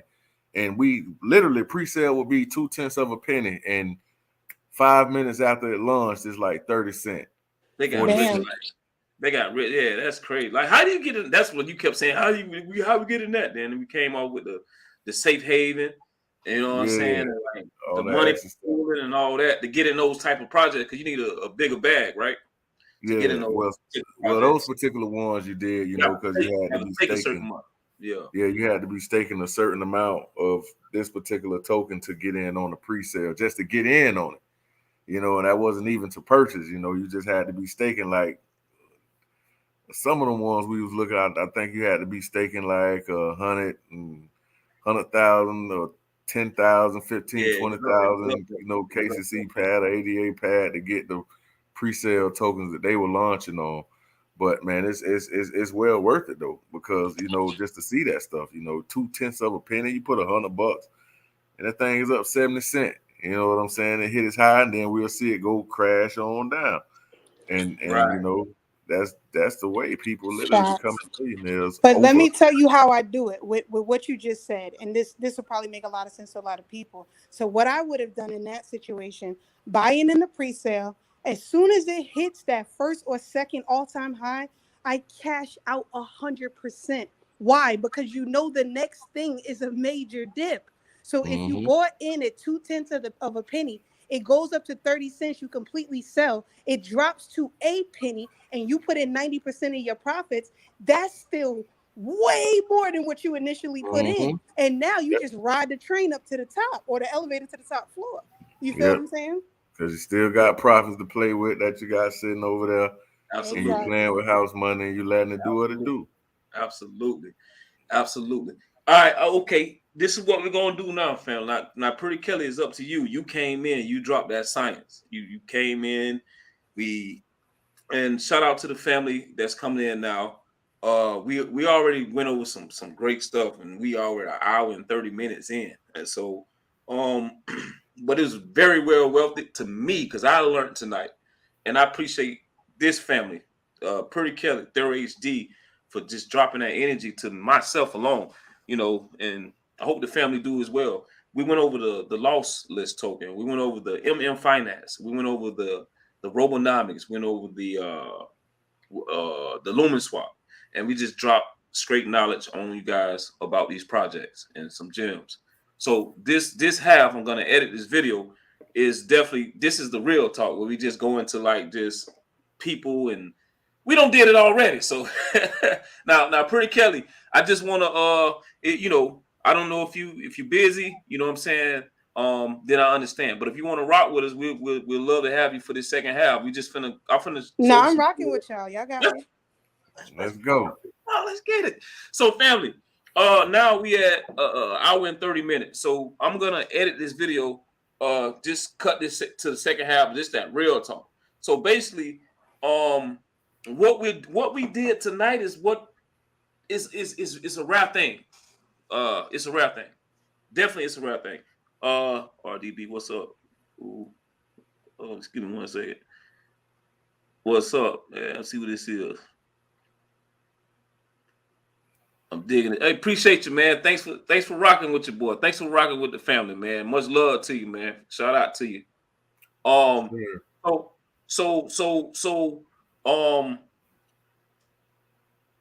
we that look like us, I have to say it, you know, we don't pass the baton with certain things if we know it. Pretty Kelli didn't have to get on here and do what she did. ThoroHD don't have to come on here and drop that. A lot of people ain't dropping it like that, right? Just ain't in that type of way, in a way that make you understand it, where you ain't talking over everybody's head. So me, once I learned this knowledge, you know what I'm saying, I did my own research, you know what I'm saying, and I just got addicted to it. Then I'm like, man, I'm a dude that been around all walks of life. You know what I'm saying? You already know HD. So it's like I gotta talk to my folks. I gotta talk to people who got eyes to see and ears to listen. So you know, I just want to show some footage, just like quick little scenes, like of me really being in the streets, from the hoods to the mansion to everywhere, just talking to people. You know what I mean? And I feel like in this world that we live in, you have to have a little revolution in you of some type. You know what I'm saying? A little bit of passing the baton to the youth that's underneath you, for them to have something to go on. You know what I'm saying? So this cryptocurrency and this blockchain thing is real. If you ain't it's not me. It's an economical reform. Say if you ain't investing to cryptocurrency, you are stuck in the 1980s. So let's go into this. Let's piggyback off some of this stuff. So hey, shout out to you, Quacky Crypto, man. Peace to you, brother. Peace. Thanks for tuning in. So we're on the second half. We're in this real talk, man. We already went over some projects. So we just talking about the streets right now, man. We bringing it to the streets. We got Pretty Kelli in the house tonight, man. Much love, much love. Much love to y'all. And I'm from the Bronx, so. Oh, okay. From the Bronx. Okay. I don't hear that accent though. Oh, hell no, because once again, you got to play dumb. That New York shit is very intimidating, and a lot of people don't like New Yorkers, so you got to keep it subtle. Oh, man. Put it down, run. You ain't to pick up on that accent, you know. Yeah. But hey, it is what it is. That's what's Let good. me get upset. You'll hear it. Okay. Yo, son, yo. Hey man, all my good friends from New York, man. Like good friends, like for a long time from New York. Shout out to my boy, your son. Where you been at, man? You been hiding. I know he gonna pop in on these live screens. So this laptop is overworked, family. So it gonna come up when it's ready. I already told you what I'm gonna do, man. I'm gonna get you the laptop, man. All right, your boy REDDADBLUEDAD gonna start a GoFundMe for everybody else doing it. Why I can't do it for a laptop? Yeah, man. Need one of them apples. I'm telling you, boy, get you one of these Dells, man. Oh, them Dells, man. Them Dells is an Android Apple of computers, though. Yeah, I got a desktop Dell. I need to crank them up. Yeah, I love this thing, bro. Yeah, this thing spinning. Oh, here we go. So on this video here, man, it's like I'm like in a little hotel, you know what I'm saying? And I'm trying to bring the people out just to teach them cryptocurrencies. They'll just show a little small clip of that. Let me see. Let me skip through it. So basically that part, man, we did. Shout out to Manny Fresh. Shout out to Cuzzo E Cheesy. Yeah. So it's going slow. So I did we did a raffle giveaway. You know, like for people who came and showed up.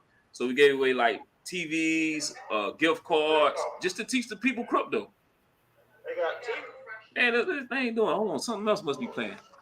Oh, here we go. I'm looking at the wrong one. I'm sorry. Let me see. Let me get to. So it's like the beginning of it. All right, let's come here.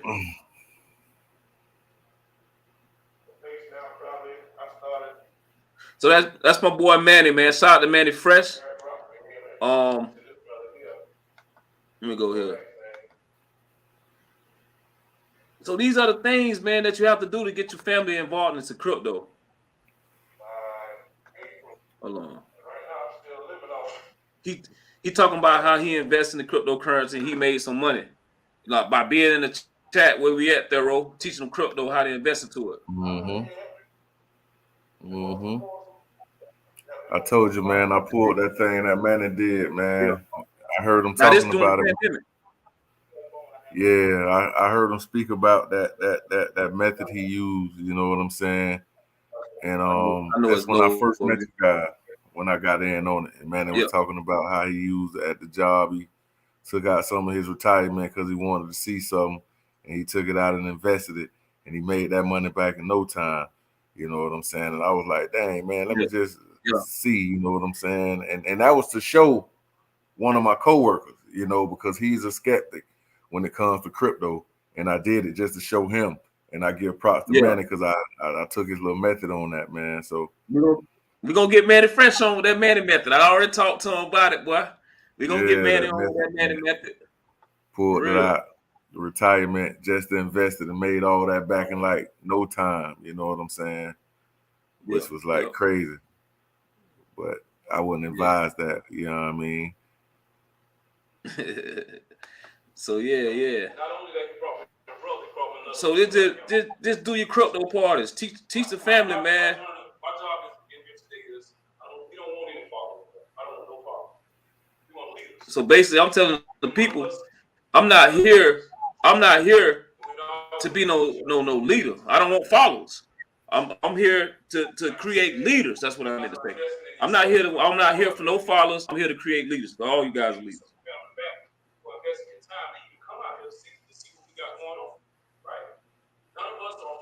Oh, that's dope, man. That's fire. Yeah, man. That's dope. You have a gift, because when I tell you I don't have the patience no more, I do not have the patience anymore. Yeah, that process is done in that time. Yeah, facts. I was saying you have a gift, because I don't have the patience anymore. Like, honestly, and it's messed up to say, but I still try. But with our people, it's like I'm so tired of seeing us get on waves and trends 20 years down the line. It's like so frustrating, especially when you know that they knew about it or at least heard about it 20 years ago. So it's heartbreaking to see that. And then you're trying to explain it. But honestly, it's not even our people's fault in a way, because the ones of us that do get put on, instead of doing it the right way and really teaching people to help them so they can become leaders, the first thing out of our mouth or people's mouth is, oh yeah, you want to get into Bitcoin? Send me your Cash App. Yikes. You know what I'm saying? So they start out with some scamming stuff. So then our people instantly associated with a scam. You know what I mean? So it's unfortunate, but I try to teach our people, crypto is not a scam. There are scams in crypto. Once you just learn like the difference, you'll be good. The dollar's the original scam. And people call you on the phone all the time. It scam you out your bank account. It happens in your bank account too. Scams is scams. They can just use a vehicle to create the scam. I mean the currency to create whatever scam it is. You know, scams are with everything. People tell me, oh, cryptocurrency is scam. You know what I'm saying? And you know, it's anonymous. I say that's a lie. Money is anonymous. I mean, I can go outside and do all kind of transaction with money, and nobody know nothing about it. You can't track it. Right. But if I go on the blockchain, you know what I'm saying, and goddamn, a person say, "Oh man, I ain't get it," or they sent it. You know, you can check their wallet. Man, you got 5 Bitcoins. Boy, what you talking about? You know what I'm saying? What? How you know I got 5 Bitcoins? It's on the blockchain. I'm lying? Hey, man. So yeah, family. So it's basically, man, just you know, it's just dropping that science.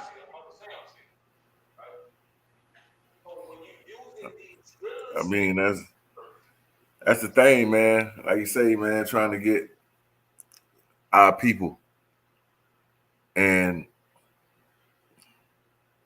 a lot of them, when speaking and when talking to them, you know what I'm saying, you know, they are skeptical because they run about the scam and all of that thing. But the thing that I hate, like Pretty Kelly said, you know, they jumping on waves and trends. Yes. When folks come, because I don't talk about it much. Now, if you come ask me about it, then I give you the knowledge. I give you what I know. But just speaking about it freely, it's crazy because you hear people talking about it when they, oh yeah, crypto, man, what you know about crypto? And I'm like, okay, yeah, what you got? You on Sheed? You own something? I'm like, oh man, yeah. What else you know? You know what I'm saying? Is it in? No, I'm just on this. Yeah, I like if you want to know some crypto, you know what I'm saying? You got your money in Sheeb. I got some tokens that you can take your money out of Sheeb, you can invest in, and you would, if I told you can triple, quadruple that money in the same amount of time, would you believe me? Would you want to invest? Oh, how you supposed to do it? And then you know how it goes from there, man. Folks seem interested, and then they just don't. That what, they don't. And that what Pretty Kelli said. Thorough, just again, they ain't on that wave till like too late. It's already mature. They want to invest into stocks when the stock market on the fucking life support shit. That shit, the fucking government got to pump money into that shit every Tuesday just to keep that shell company for these baby boomers, man. I bumped into the graveyard. Ship thing drives me crazy. I'm not gonna lie to you. Like I got in ship in January. Okay, I didn't get it in December when it launched, but I got it in January, which is still extremely early. But hearing people talk about ship now, it's like, damn, you didn't pick up nothing in math, huh? Like ship to $1. Like, do you know what the market cap and liquidity would have to hit for ship to hit $1? Do you understand the wallets on the first 50 pages of SHIB right now could sell and drain the liquidity at any moment? Any one of those wallets? What are we talking about? So it's just kind of like insane. And then when you try to teach it to them, they're like, oh, that's too much information. I don't want to. You know, it's like, wait a minute. Right. Exactly, man. They get uncomfortable. You start talking about that. What, man? They don't want to say that they don't know what you like talking about. Like they don't understand it. You know what I'm saying? No, this is the aspect of it, bro. You just can't something to not understand what you're chunking your money at. And that's what I do. Turn around and blame me because I told you to invest in the sheep. Exactly, man. And I look at the tokenomics, man. Like that's the huge part. You know what I'm saying? You got to look at that stuff, and like you say, folks will come in. Oh yeah, it's gonna hit $1. It's gonna hit $5, and it's like, bro, really? Yeah, if it do, we won't be around to see it. Although they burn a lot of them goddamn tokens, man. They burn a lot of them. They can burn, man. They burn them now. It's still though, man. They burn them thorough. But even that though, right? Look, even with the burn, it doesn't matter. Like this is what people got to understand. Yeah, you are everyone right now holding SHIB. You're relying on 50 pages of wallets to be decent human beings. Damn. Where is that happening? Because all they have to do is sell right now. These people on the first page have literally $1 billion worth of SHIB. Come on, bro. And liquidity is only 57 million. They could trade it in a second and still have tokens left over. What are we doing? Dang. I'm telling you, man. Hey, you know what, man? That's crazy. I hope the family understand what you just said, right? And, you know, I know a lot of people that visit the channel, actually other content creators, so they kind of know what liquidity is, but then the people that really don't respond, I don't know if they don't know what it is. So what she just explained is, I'm gonna just make it simply stupid. She said that people talking about make this market, the token itself going from whatever fractions of a penny it is to like $1 or $2 or $5. And do you know how much money that token market cap would have to be? And that's like quadrillions, 100 quadrillion market cap, you know. So then we saying that ship's going to be bigger than Bitcoin. Right. What are we talking about? It would have to have a market cap like, I know, bigger than Bitcoin or bigger than Apple. Apple is what? Bigger than the crypto space total itself. Yeah. So exactly. Stocks, everything, all up put together. So it would have to be that in order for it to even hit $1. You know what I'm saying? So now what crypto what Pretty Kelli pointed out and made it so easy to understand that it is inhumanly possible is because some of the whales, if you got $1 billion in sheep, you're a whale. You know what I'm saying? So if you got a billion tokens, or you say $1 billion? $1 billion worth of shit. So that's almost all the token shit. So basically, if they got $1 billion into it, but the supply market cap is only 57 million, the liquidity. So the bank can only give 57 million, but one person have $1 billion worth of it. So that means that one person can kill Sheev if they sell. Yeah. They'll kill the whole, they'll break the bank. And what you doing? You stuck holding the bag because you can't even get out of it. Waiting on to go to a college. So family, just have eyes to see and ears to listen when it comes to those type of mature projects. Now here we are. We don't gave you other things. You know what I'm saying? It's a little more risky, but we here to earn money. We here now. I want Kelli, Pretty Kelli, to break down generational. I like the way she broke down generational wealth. Can you break down generational wealth to the family? Okay, I can tell you what generational wealth means to me. First of all, wealth is more than riches, right? So it's what you like. Just think about it. With our people, right? Who is our Rockefellers? Who is our? We don't have none of that. So to sit there and say, "Oh, I'm going to build generational wealth," you don't even know nobody that looks like you that you could point at and say that. And if that's your plan, how do you plan on getting there with a 9 to 5? What are we talking about? The guaranteed way to do that right now would be crypto.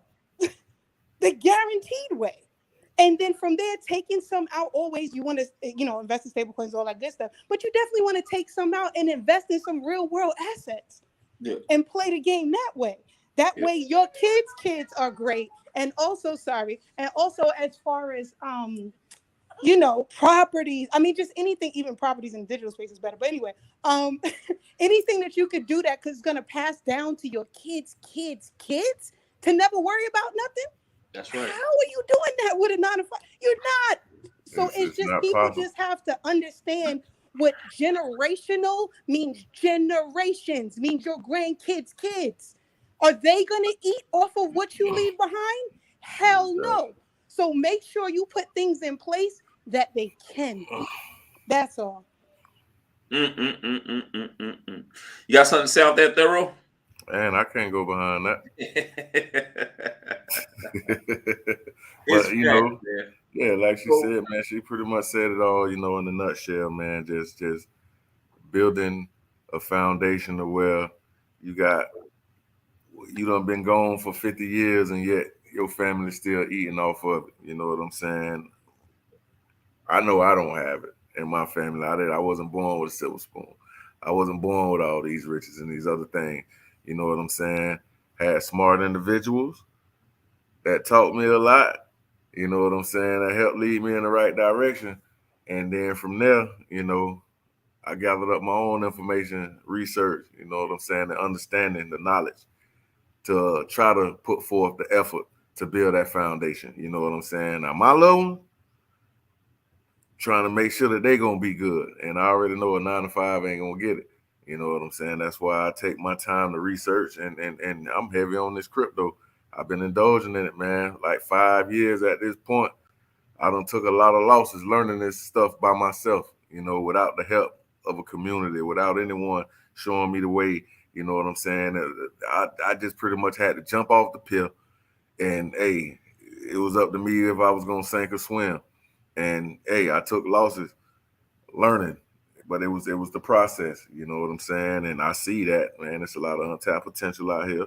Crypto. I don't need these other folks to hold my money to try to show me how to invest and what the heck I need to invest into to build that future for mine. You know what I'm saying? So, from what I see, it's right here in crypto, and there's too many examples. We see them daily. You just got to take advantage of it. Absolutely, man. My thing when it comes to that generational wealth, I got stories and stories of me just talking about it. Like I say, going out to people and dropping that energy and dropping that science. I don't just go to them and talk about investing into this, investing to this, investing. No, man, these people have no idea. It's like, and these are smart people. Like right there, shout out to my boy EJ. He got a mansion down there in South Florida. It's a mansion. He built it from the ground up, built it with his own hands. He built a mansion. Smart guy, you know what I mean? But when it comes to financing, it goes somewhere. It goes out the window, but they don't know nothing about it. It's like, it's crazy how I talk to people with millions. How you even got millions of dollars, bro? You know what I mean? Like, it was from hard work. Imagine if they knew how to actually invest that million. They could be generational wealth off their hard work alone if they knew how to invest the millions that they got. You understand what I'm saying? So it's like, bro, you got this on blood, sweat, and tears. You got this on blood, sweat, and tears. So what I mean is, when I go out there, family, I don't go out there and teach crypto. I'm not going out there to talk about investing to these coins and just like lose them. No, I have to go out there. I have to show them a video. I have to show them a video. Look where you're coming from.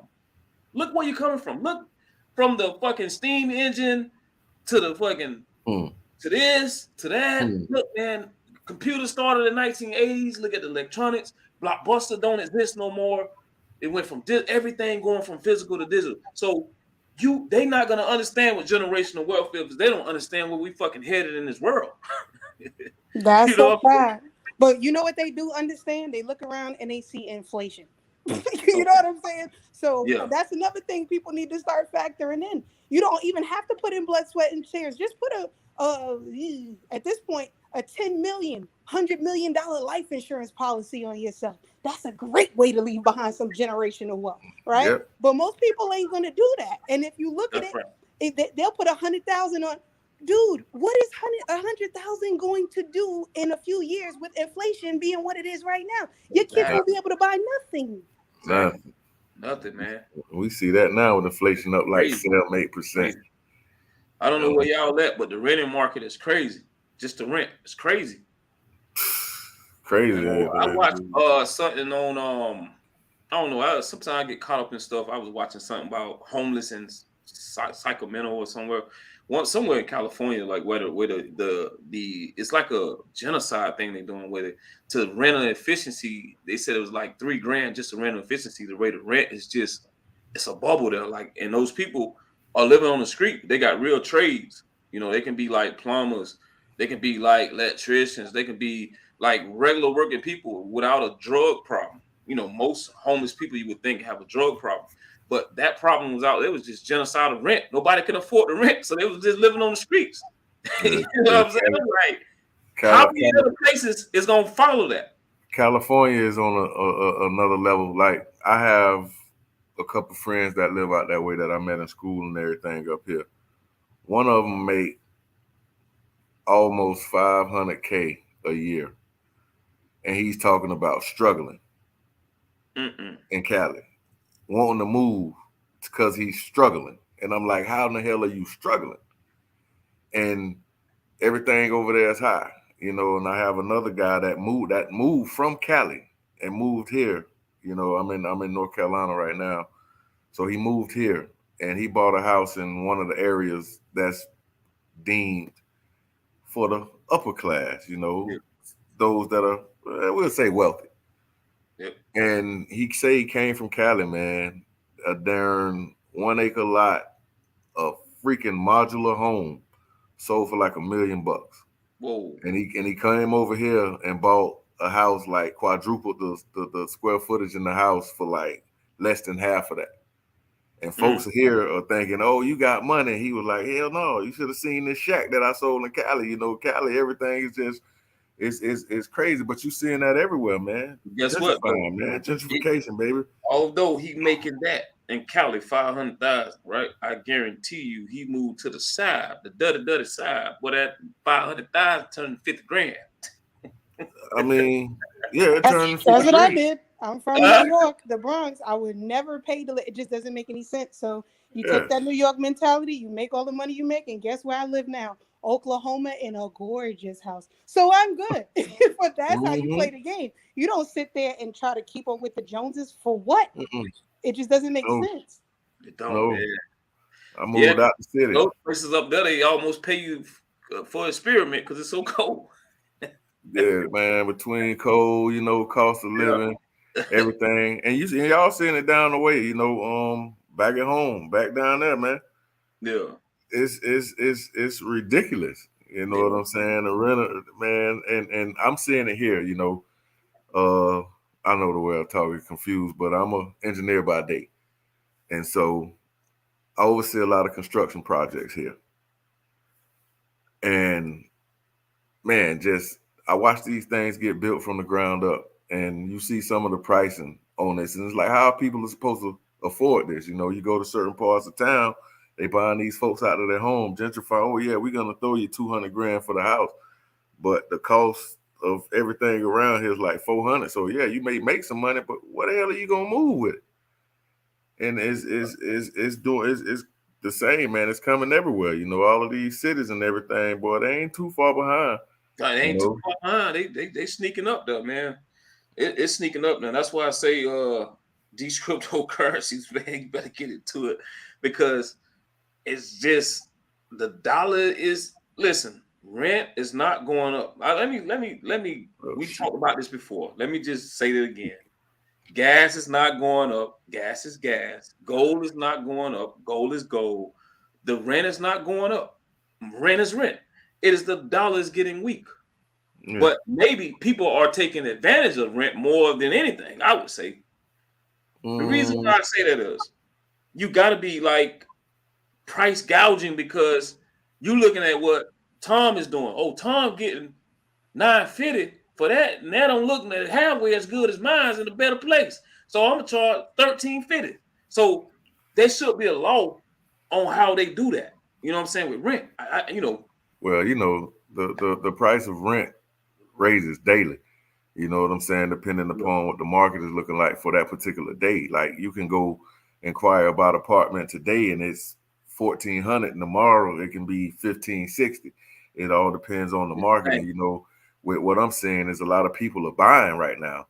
It's good you say instead of renting. It's good. So a lot of apartment complexes are low on that. The occupancy rate is low. And so the only way to really get that money, you know, with the COVID, a lot of people wasn't paying rent. You know what I'm saying? A lot of people was behind, and the occupancy, they don't have a lot of people that's renting, so they trying to recoup that money some way, somehow, man. So, but here's the thing. So the value of a house fluctuate, right? It can go up or down. Not right now. It ain't really going down. You know. No, it's a seller's market right now. But usually, a house can go up or down with the value, correct? Mm-hmm. Why your rent don't go down when the market go down? Your rent stay up. It depends. It all depends. You know, like I say, you know, with what I see, like literally, it fluctuates daily. You know, like literally, it fluctuates daily. And so, you know, like I say, man, it's just with a lot of people are buying right now. They're choosing the option to buy instead of renting. And these apartment complexes and everything, the occupancy rate are low. You know, they only have full. You know, they only 75% full, and to supplement that money that they're not getting from being 100% full, then of course they're gonna raise it up. And then, like you say, the market pretty much indicates. Here, they base it on the area or other cities of its size, and that's a lot of things that go into it, man. But then they hit people across the head because all of this stuff is going up, but the pay isn't. You know what I'm saying? You giving people 2% raises, but the inflation rate is like almost 8%. You still can't survive that way, man. Yeah. No, 100%. And I was just going to say, that's just another reason for people to get into crypto, right? Because there's crypto real estate websites now where you could buy and rent residential and commercial real estate. So being that and get your lease or whatever it is in an NFT. It's insane. But at the end of the day, if the home is, let's just say, 100 ETH, it's going to be 100 ETH. So if ETH goes down, it takes them a while to update it. So if ETH goes down and it still says 100 ETH, you buying it for 100 ETH, but way less than, you understand what I'm saying, the dollar value of that amount. So it's in your best interest. That's what I'm telling you. Get in these tokens early, hold them, and you never know. You might be trading XLM for a boat. You know what I'm saying? So real soon. So just pay attention to what's going on around you. That's all. Absolutely. Absolutely, man. Again, I appreciate the conversation. I appreciate this real talk. That's why I go and I do what I do. I talk about cryptocurrency. I talk about, they call it assets, and what you call land. You call it an assets. You call your house an asset. So it's virtual properties, virtual land. you know, and people, you know, really, really, man, I'm talking about smart people really don't have an idea. You know how many people now? I'm only touching a small, very small percentage of people. Imagine the people that don't know. Can you imagine that? How many people that don't know this is where the world is headed, and they headed like because the television ain't telling them. You know, ain't enough of people they follow ain't telling them. The celebrities ain't telling them. So it don't exist. You know what I'm saying? And they ain't gonna go find out. They ain't gonna click on Red Dad, Blue Dad, and be like, "You talking about nigga? Who is this? Who is this brother?" Yeah, You know what I mean? The brother can't teach me nothing. You You know ain't what got we ain't got 7 million followers, so they I you mean? know what I'm saying, they automatically think. Yeah, But that's the mentality of it. And then yeah, they'll go click on one of those big channels, and those channels gonna talk about one crypto on their ass. You know what I'm saying? They're gonna miss the ride on everything. on everything else. And that's everything that I stress, you know, like Pretty Kelly say, you know, we always talk. My long-term bag, I don't even really look into pricing on those currently. Like, hey, I get something in my bag and I just send it and I forget about it. Yeah. You know what I'm saying? But that's because I'm taking the process and the steps to use these other micro caps and early coins to build up those bags. You know what I'm saying? Like you make your money. Like once again, like I say, you got your UBXs and all of that stuff. UBX last year, I just ran across a post on Facebook where I was saying that I love UBX 2 days ago. So a year from 2 days ago is when it was going crazy. I'm ready, boy. You know what I'm saying? Is when I made like some of the most money that I had made on one particular crypto in this crypto space. And nobody had ever heard about this. You know, the coin was fairly new. No one had really heard about it. You take some of those profits, my XRPs, my Durr Stellas, and all of those for the long term, you keep building those up. That's how you get it. But you really make your money, you know what I'm saying? Maximize your potential on these early ones, man. That's Jump right. in early. That's right. Ride that wave. That's By right. the time the masses are hearing about it, we just sitting back on the beach somewhere. Like, dang, I made $2 million today. I've been holding on to these for a year and a half. Now the folks are starting to hit and you really getting paid, baby. So, hey, man. That's what's up, man. I'm gonna show just a little, like a minute of this video. I'm reason why I'm stressing this is because some people just talking about it, but they ain't really like, they ain't insisting nobody. You know what I'm saying? They just like, I know it's hard. It's not like you say, it's not an easy thing to do. It's not. But I feel like people who got millions of subscribers, they can just do it a little bit more, man. Maybe it can be a better place, just to enlighten people just a little bit. You know what I mean? So I'm gonna just play a little bit of it. I'm gonna get straight to the point to show you guys what it's all about. But I recommend you to at least know that wealth starts in the mind first. In order to be wealthy, it starts in your mind first. So this is just me. This is my brand, REDDADBLUEDAD LLC. That's my business. You know, that's my LLC. Personally, I teach information, knowledge, and investing. Right? Most of us are successful enough, but it's hard work. God dang it, Jay. God dang it, Jay. God. Golly, man. That brother put in the work, man. But he's a blue dad. It's a blue dad. Oh, I bring a blue dad. Institution, right? He went to education and spending. But it's okay, you can be successful as a blue dad. Man, it's hard work. That's what we pass down, right? But a lot of times, right, you wonder why people live a life like, what the world do they do? You don't even see them work. Just see them living. This is just an investment that they waste staying one time out the year, right? Just another investment. Airbnb for the rest of the months. They live in and stand somewhere else, and they only in Florida for the winter with the yacht in the back, right? Go to Fort Lauderdale Airport with the private jet right there. They must know something, right? They must be criminals. They must be crooks. No, they just know they have information about about something, right? Maybe they've been passed down knowledge about something. Or maybe they just inherited some investments, right? This is where we need to be right here, family. By having this, it's called information, right? By learning this, now you can teach the youth knowledge. You can pass down knowledge. You can't pass down education. You can't pass down that degree. You can't pass down that nursing license. But you can pass down information, right? Now you get into a place where they teach you how to spend. And inside spending, that means you are dependent on a job, right? Now, what is dependent on a job? If you own your own business and you work for your business, means that you own your own job, right? Now, if you can get away from owning your own job or owning your own business and go to the investment side, then you don't care whether your business do good or not because it's another investment. You don't care if the economy goes up and down, it's just another investment. You move on, right? So this is where this comes into play. Before, the first lie ever told was when they put it in writing. Because before it was trading, the first lie ever was told when they put it on paper. Now it's his story. Once it hit paper, it's his story.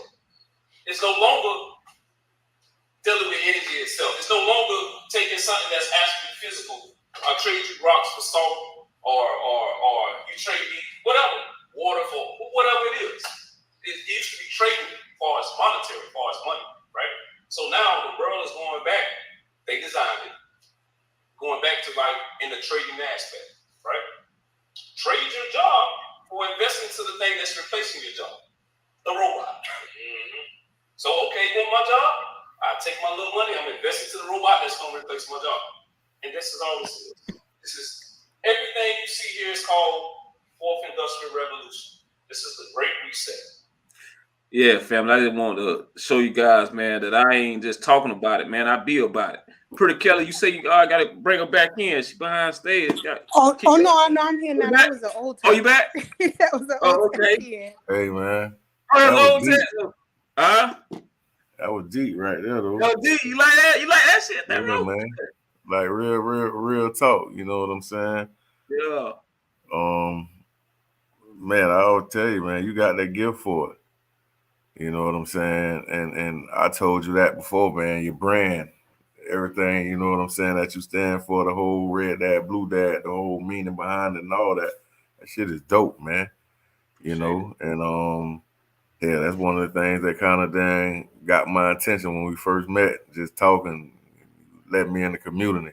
I sat back for a while and just watch how you interact with the people, you know what I'm saying? Watch how y'all communicate, watch the information, and then I was able to just get in where I fit in, you know, and hey, man, since that day, man, we've been rocking strong, and bro, I mean, that message, man, you got a gift, you know what I mean, for the people.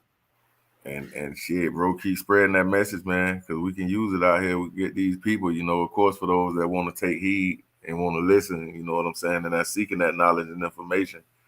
Shit, keep giving it to them, bro. But that was deep, man. Real talk, bro. I ain't gonna lie to you. That was deep, bro. I appreciate it, man. I appreciate it, man. Again, Thorough. I agree 100%. Oh, you heard it? You heard it, pretty Kelly? It's amazing. Yeah, I was listening. Yeah. I think it's amazing. And the fact that you start ground zero with people, like a lot of those people are probably people that don't even really use their phones besides phone calls and texts. You know what I mean? So it's huge. And trying to get them to understand even the concept of crypto, breaking it down and simplifying it so that it doesn't go over their head is dope. Taking the time out to do that is dope. And another little tidbit that you just might want to add in, just tell people, hey, look at your debit card. What is that? Where is that money? Like, you know what I mean? If the internet goes down, that goes down too. You can't pull no money off. So, that's right. Exactly. You know what I mean? What's the difference between that and crypto? There's no difference. So let's jump in the space while it's new and while it's here and you're still early. So yeah, that's just my thoughts. But yeah, it's fire. Keep doing what you do.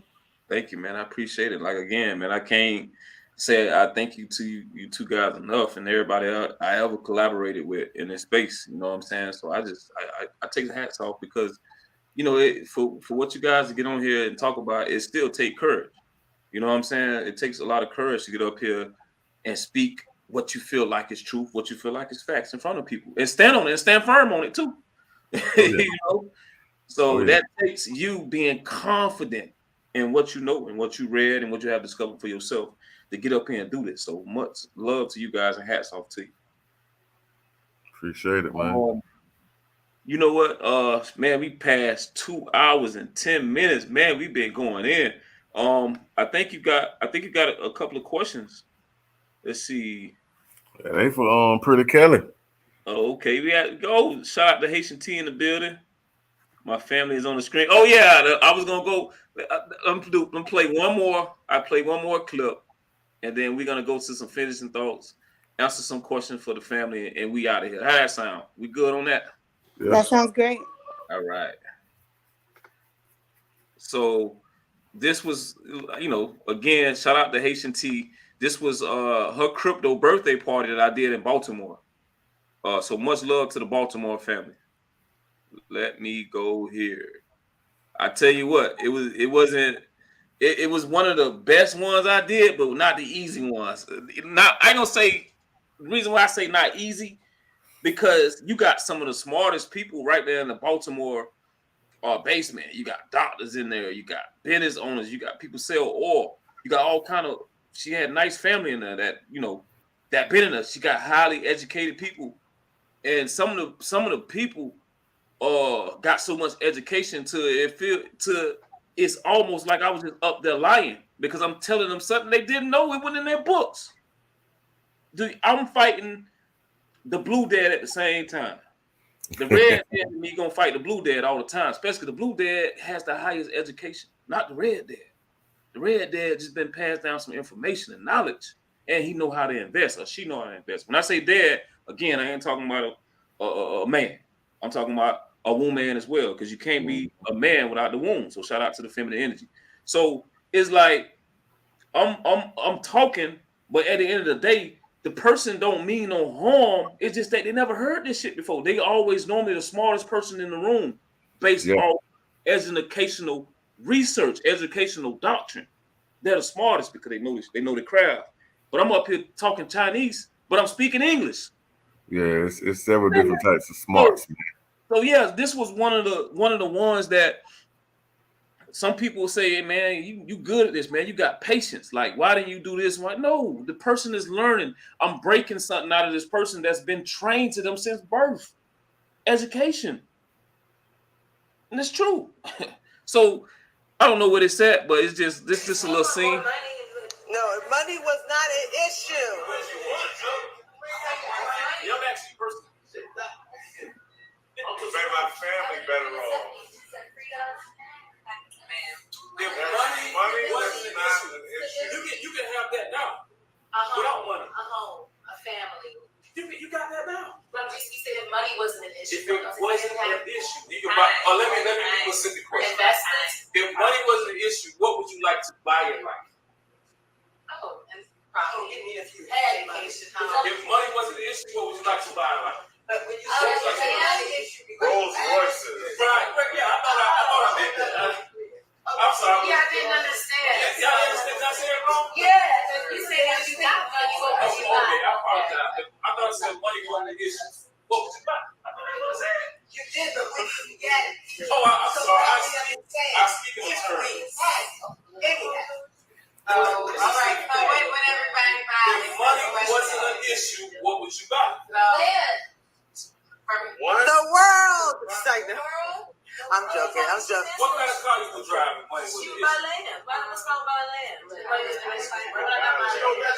Lamborghini for me. Wars. Wars for me. Mansions.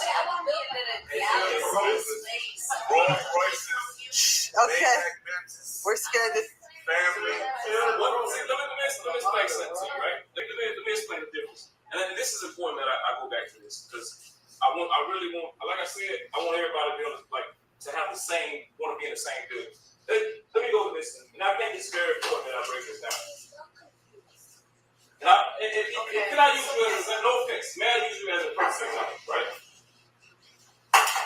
Here's the blue bed, right? Here's the blue bed, right?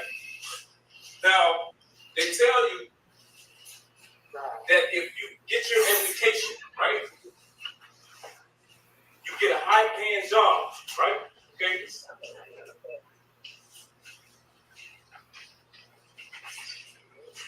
With that high-paying job, you may have one of the nicest houses, right?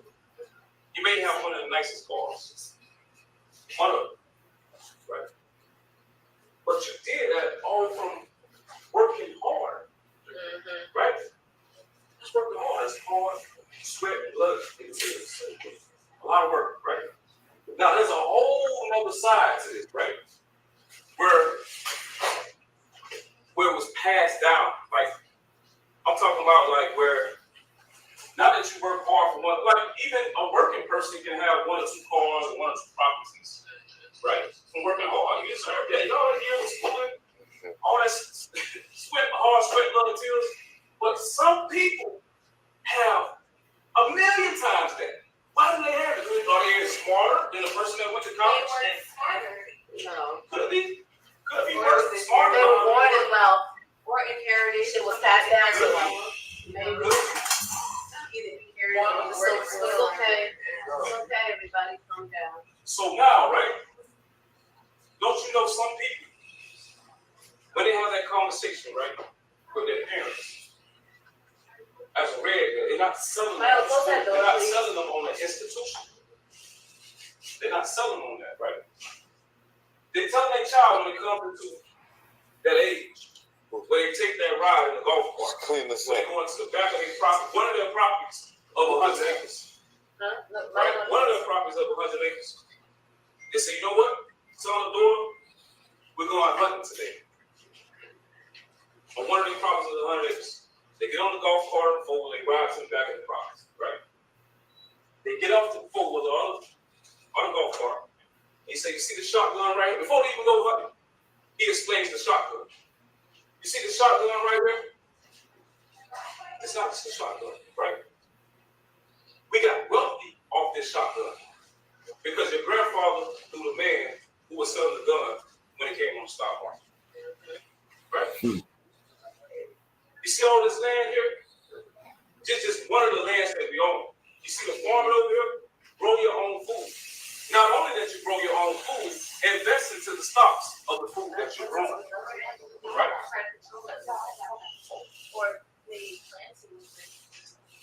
So now, you give him our sheep, the family tree. Right? Not only that we are empowered by the gun, right? Your forefathers, your foremothers, we use this gun to live off the land, right? So now he's breaking it down, breaking down the science. He's showing he or she about control. You ain't gotta kill nobody no more. Just invest into the tool that's killing the person. You don't have to depend on people to eat your food no more. Grow your own food. Sell it, invest into the stocks. This is just one of the properties of 100 acres. Why are we in Florida in the winter in one of our mansions with the yacht in the back that we only live once a year? And we Airbnb it out for 11 months out here after that. And we're somewhere else better. How do you think these things came about? Son of God, right? Your grandfather inherited me into stocks, right? I got rich off 2G when it came out. Second generations before. Third generation. I got rich on 4 generations. And I'm going to show you how to get rich on 5G when it comes out November 2019. Do you follow me? Right. It's already passed with 5G. It was investing to the stocks. This is a good one to watch. Let me stop right there. I'm itching to talk, man. You want to talk? You are fighting mindsets and embedded beliefs. That's like banging your head on the wall. So I said, man, bless your heart. That is hard. Let me tell you something. Soon as that girl started making them stupid jokes, I would have signed into all my wallets and my accounts, and I'd have showed them to everybody. I would have said, see, I was about to teach you this for free. Take care. I'll be sitting on my ass pressing buttons making this while you go to work tomorrow. Good luck. Brother, where you at? I'm telling you, man. Yeah. Like the patience, man. The patience, man. Because you, like you say, they're some of the smartest people. Yeah, book smart. You know what I'm saying? With just a lot of common sense. A lot of people don't have, the common sense when it comes to other things. They can tell you about this book, this particular thing, and you can ask them just basic day-to-day things, and they just like, you know what I'm saying? So, man, to have the patience for all that, bro. I mean, I'll pat myself on the back for you. I'm trying to tell you. And you don't seem phased by it, man. You know what I'm saying? Like me, I know the type of person I am. I will get irritated. Once. Yeah, it's. I don't want it to fight right in that party in front of all the family. Yeah, like seriously, man. You know what? Really, like for really? real. It's kind of like patience when you see a child. The child can't whoop you. You know what I'm saying? But it's like you have an ability. I have an ability just to look in people's eyes and just see when they just lost in thought and their minds is speaking. When their mouth is speaking, but their mind is somewhere else. Mm-hmm. And it's like mesmerized. It's like a mesmerized. So I have the ability to look that this person is really speaking out of, they want to know, but they don't know they don't know the right things to say because they smartness have just got checked. Their brilliance just got checked. They're normally the smartest person in the room, but this guy is speaking English, but he ain't speaking English. Mm-hmm. So I know that. So I build a form of patience. I'm watching their eyes. I'm watching their mind. They're wondering. You know what I'm saying? So I'm more of a psychologist now. So I'm sitting back and I'm like, okay, they're fighting. They're working it out. It's nothing against me personally. I'm not taking it personal. You understand what I'm saying? Because I know I'm talking about, like you said, belief, education, indoctrination, vaccination. I'm dealing with all that. I'm dealing with all that. Man. You know what I'm saying? So, man, it's to me, it's stepping stones in life. And I just want my family to look back at, now I don't want to just be famous, goddamn it, like famous Amos. I goddamn want to have some goddamn money behind it too. But you can say that Red Dead went down in history for trying to do something for my people. You get what I'm saying? Whether they take it in or not, because out of that room of 100 people, Pretty Kelly, ThoroHD, only about goddamn 2-3 people, and I'm being fucking big on that. It's gonna take the information in and run with it. Yeah. But you know what's beautiful about that though, and I love, and this is the same thing when I teach people about, like, yo, this token is gonna rug you. Get out now. Same thing. You know what? They're most likely gonna get rugged and they're not gonna listen to me. It's okay. But when it happens tomorrow morning, you're gonna remember who told you today. And that's all that matters, right? And another thing is, people don't understand the word intelligence is not what you know, it's what you apply. So what's the point of having a master's and not making more than someone that doesn't have a high school diploma? Who we talking about? People just gotta get hip on that, I guess. She said everybody in the room has crypto now, thanks to Red Dad, Blue Dad. That's what it's about. To the Baltimore family, man. We're Red Dad, Blue Dad appreciate y'all too, man. We appreciate it, man. And again, man, I go back and do the same thing if I had to. But that sister there, she been in it long enough, just as long as me. She should be able to teach her own stuff now. Shots out to her. And you're doing a good job in the chat. Continue to be bullish, be she bullish, and do your thing. And also, man, again, a shout out to the feminine energy into crypto. Shout out to the woman into crypto, because y'all can be inversed to some Michael Kors or some Gucci bag, all that. So let's get into these questions, man. I don't know if the family's still in the building. My boy, he been going off, man. Shout out to you, plugged off. He had a question. He said, what's your long-term Google hole? I don't know. You know what that means? I have no clue what he means. You got to elaborate on that, brother. I'm not sure. I apologize. You say Vitalik got like 1 trillion sheep. Of course. They gave it to him. Yeah. Man, Ship had a wallet that said the Afghanistan COVID relief fund. Nobody questioned that. That's weird. But that's true. And she, like, when it first came out, it was like it stood for some type of insurance thing. Something insurance benefit. It was weird. Now she, I think, it's a made coin. It's a made coin because it got picked up on like the XRPL. You know what I mean? So it has some things that we're gonna use. It's been adopted so many times over and over again. Sheep got adopted over and over again. Sheep got adopted. So far as you getting that as an investor, because we are investors, we here to make money. Matter of fact, like we say, create generational wealth if we could, right? So, but we need help. Pretty Kelli, millions of dollars need help to make a bigger business, to make billions of dollars. ThoroHD millions of dollars need more millions of dollars so he can make billions of dollars. We need help. That's how you create generational wealth. $1 million ain't creating generational wealth. I'm just being honest. It ain't gonna do it. It's not gonna do it. So my mindset tell me in crypto, I gotta be a billionaire. It's too late to be a millionaire. $1 million ain't doing nothing. If you work on your job for 10 years and you're making 100,000, you don't make $1 million. But do you see like you made $1 million? You ain't gonna feel it. I guarantee you don't feel it. You know what I'm saying? So in this space here, we need each other. That's how you create generational wealth, by a better business plan. We need a BBB, a better business plan. I call it the becoming broad-minded business like. But we need to be that together. I can't do that alone. Thero can't do it alone. Pretty Kelli can't do it alone. We got to do it together. That's the only way it's gonna work. We don't need millions no more. We always say a million. Nigga. You like goddamn Austin Power, bitch. How much you want? $1 million? They say $1 million. Million ain't gonna do nothing, man. Ain't gonna do nothing at this point. We gotta change our mindset, man. Billions in crypto, you gotta say billions, because billions can be touched.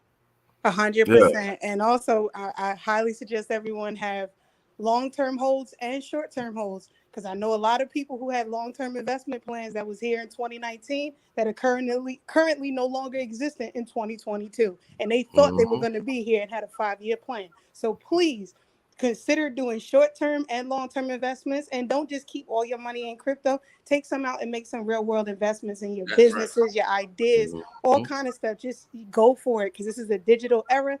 Think digital and go hard. I'm telling you, man. Use your profits, man. And I'm big on taking profit. I'm gonna tell you what, man. Thero, that's my G, man. That's my boy, man. That's my broski, man. So, bro, like in this industry, like I'm gonna drop some facts, and I hope I'm saying this right. I got two of the brilliant people in crypto, brilliant people in life, and I want to make sure I'm saying this right, because I don't want to mislead nobody. If you got long-term bags, right, and one of your cryptos, you probably got $2 or $3 grand invested to it, go to goddamn $30,000. If you sit there and watch that shit go to $30,000 and come back down to your original motherfucking $2,000-$3,000, you need your ass beat. Right? A trillion%. And that's why I said the whole reason why I say that is because I don't done it. And you know how sick I am? You got to learn it. But I don't want nobody to make the mistakes that I do. No, you live and you learn, man. You know what I'm saying? I'm just telling you, man. I'm telling you, that shit, that hurt, boy. Because you know what? These exchanges is going to take their money. These projects, I should say the projects on the exchanges. These projects that's building this technology, they have to pay themselves. So they're going to snatch their money. And the Fed's going to snatch their money out of these projects too. Go snatch the out that bitch. So you might as well snatch yours too, man. Definitely if you got long-term bags. Yeah. Because guess what? You bought that long-term bag expecting for it to go up in the long term. But if one of your other ones rock it off, you take that. You take that pit stop, goddammit. And then just catch it back in on the pullback when it dropped down. That's what you learn. And that's why I be telling people, don't be investing in these big joints all late. Like you be seeing people take their last $100 and invest in Ethereum. Okay, you bought Ethereum at $2,000, it goes up to $4,000. Congratulations! That's right. You wait 6 months to make $200. What are we doing? Exactly. Shit. I'll tell you. You know, in a lot of my long-term bags, man, I got in them so early, man, that I'm still way in the green. So you know what I'm saying? Like, yeah, you get in on. I got in on XRP, for example. You know, I got in around 5-6 cent.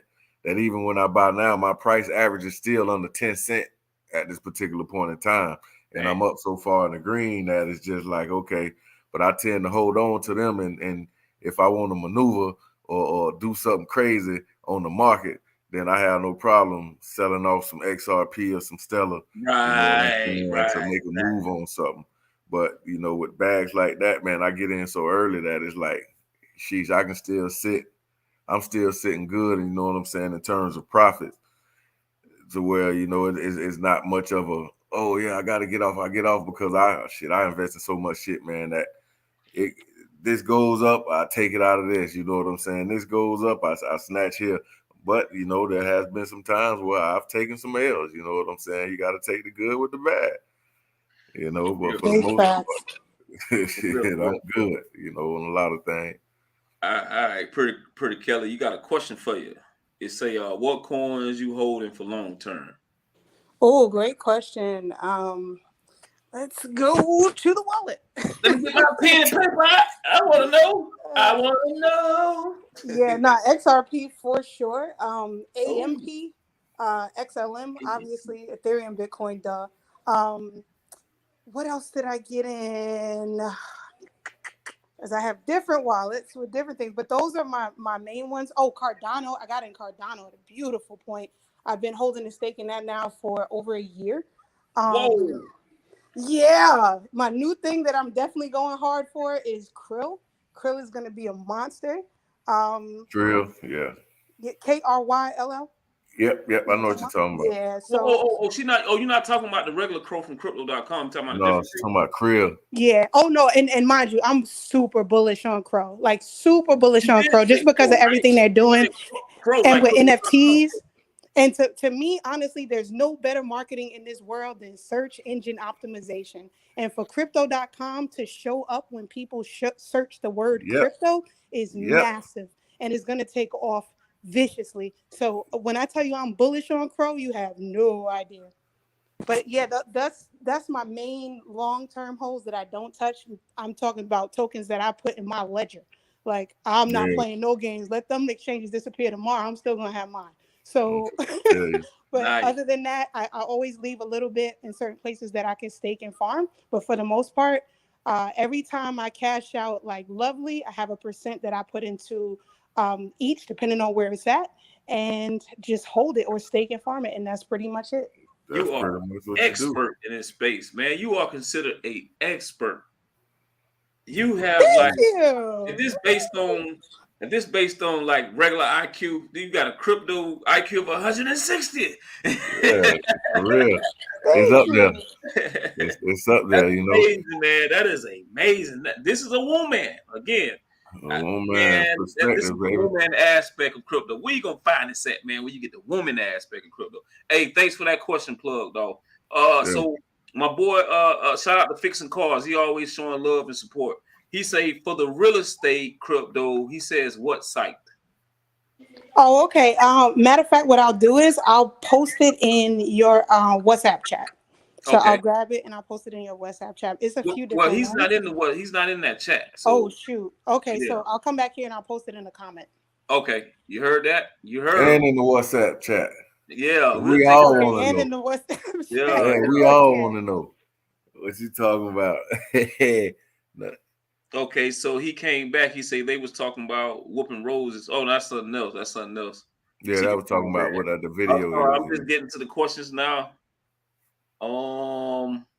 Crypto has been a real that boy funny. Crypto has been a real sausage feast. So it's good to see you. I know that's right. It's good. That's why I do really well in this space too, playing. Yeah, man. I don't know anything. Hi, teach me. Like, it works well. Yeah. And we spoke on that before, man. You know what I'm saying? Having that woman's perspective.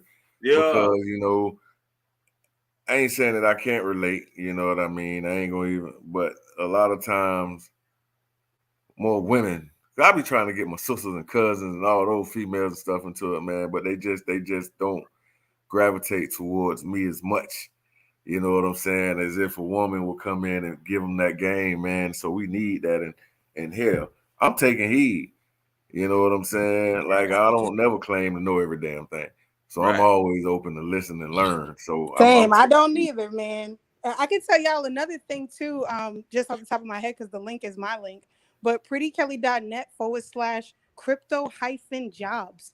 So that's a website that is pretty much the Fiverr of crypto, but the prices are not like Fiverr. So if you have any talent or skills, whether you draw or could do whatever, they have all kinds of tasks. You'll get paid in crypto, in the crypto of your choice. There's Ethereum, Tether, different things you could get paid in, but you actually do work and fulfill gigs and get paid in crypto. All right, I'm happy you said that. We towards the end now. You answered all the questions. You just got a compliment right now. So thank you. Yeah. So right now she kind of just went in. I'm gonna have you probably do that again. Right now we're at the closing thoughts of today. So what we're gonna do is we're gonna say ladies first. We're gonna start Pretty Kelly. I want you to give your closing thoughts on what was talked about today and to way the people can find you at. Oh, awesome. Thank you. Again, I appreciate the space. Y'all both are really cool. This was truly enjoyable for me because I love talking about crypto, especially with people who understand. But yeah, I loved every second of this and I would love to do it again. As far as I'm a wealth of knowledge, and that's from taking a bunch of bumps and bruises and never wanting to take those bumps and bruises again. So anything I know that you want to know, feel free to ask. You can find all of my content on prettykelly.club. The information that I teach on crypto is on prettykelly.info. If you want to learn about crypto for free and you're a beginner, prettykelly.net. Yes, the Pretty Kelly verse. Follow me at Pretty Kelly on all social platforms, but for crypto, mainly Twitter. And thank you guys so much for your time. Oh man, awesome. Thank you so much. Go ahead and get them, Thoro. Man, I was up here trying to write down all this information, man. Oh, okay. In the chat, man. Yes, yeah. Pretty much, man. You know, in a nutshell, crypto. It's a space. It's an opportunity. You know, it's still early. People to get in here, take advantage of it. As we spoke on earlier, go to your bank. Look at the percentages your banks are giving you. You know what I'm saying? To have your money sitting in there. Look at some of these percentages you getting on some of these exchanges or these different platforms. You know what I'm saying? You can do the math. You can add it up. And like I say, I'm here. Give you what I know. I ain't charging you a dime. You know what I'm saying? Just throwing the info out there, trying to get the people with like mine. As my brother would say, hey, like mine's like mine. You know what I mean? Trying to get it. The eyes to see, ears to listen. We here to put it out there. It's a lot of gems. Jim spoke on LSS token, man. For those, y'all need to take a little dive into it, get some research going on it. I really think that thing has a lot of potential and it's huge in what it's trying to tap into. It's what it is, man. Do your research. Take advantage of your future, your opportunity. Get on the path to do the right thing and build that generational wealth, baby. We all in here together. You know what I'm saying? And that pretty much sums it up. Already. Again, I want to say thank you to ThoroHD. You're always showing up and showing out on these real talks, man. You know, hats on, hats off to that brother. You get a Thoronomics, you get a crypto facts, and the half truth is up to you to decide what's true to you, man. He do it. Each and every episode, the brother is going in like the wind, baby. And he in it to win it. And his name ain't Bennett. But shout out to that brother, man. I can't wait to do the next one. I'm ready. And special shout out to the special guest, I'm sorry, I keep calling you Crypto Kelly. Pretty Kelly. I call it AKA Crypto Kelly, but you got to say pretty first. And she came in and ensured promise. You know, hopefully this is not the last of her giving the woman's aspect of crypto. It's not a man, it's the woman up there. So your woman at the highs have hope to being an investor as well. So hopefully you can get her Get your female friends, your family, your women, because sometimes women listen to other women. Just listen. They might not speak on it, but they'll like to hear somebody else. Oh, she's doing that. Well, I can do it, because women like competition. They're way more competitive than men. You know what I'm saying, when it comes to stuff. So that's why your boy Red Dad, Blue Dad love the woman aspect. And fortunate for us, we got Pretty Kelli. She has a very high IQ in this space, man, and it's much needed tonight. I listen to things like when I get time, I catch Earn Your Leisure. I guess that's them boys be talking about. They started from talking about stocks and investing and stuff. So now they talking about cryptocurrency, right? So, you know, they got successful off just talking about stocks and stuff, you know. And I look at ThoroHD now. I'm definitely looking at Pretty Kelli. That is something that we can do right here. If people got eyes to see and ears to listen, we give them. They ain't telling you what good and the ins and out on it. They're just mentioning something, and it's not even. It's up for you to just think about it. You know what I'm saying? But we actually clicking on it and showing you, and damn near, you know, putting it on your plate. You know what I'm saying? So, family, you gotta have eyes to see and ears to listen. When it comes to that, man, you know, it's about understanding what type of information you get and how do you value that information. I showed videos of me going into, you know, different places, dealing with different mindsets of religion, creed, and I was with other races too. I do all races. I teach crypto. I do all races. So it's not that I just do people that look like me. I do everybody, because, you know, learn is learning. I mean, we behind the gun. Some people are behind the gun no matter what color you are. You're just born like that, you know. But privilege is different. Privilege is different. But I don't want to talk everybody head off. You already know this your boy Red Dad, Blue Dad.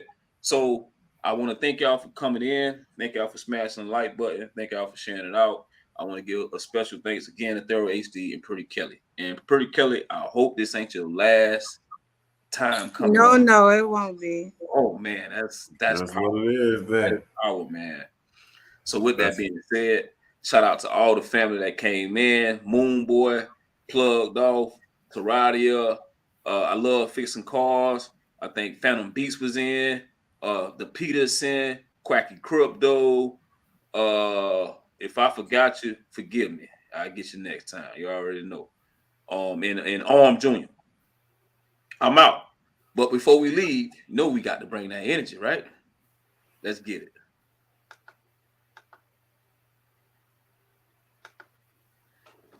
This computer got to warm up. 8-track. Man, I told you, man, I'm getting you a computer. Good night, everybody. Good night. Good night. Good night. Good night. Good night. Peace, family. Hey, Red Dad, Blue Dad, I'm making that. Shout out to Indigo Saints, 4 times Zimbabwe platinum artist, baby. Yeah. Hey.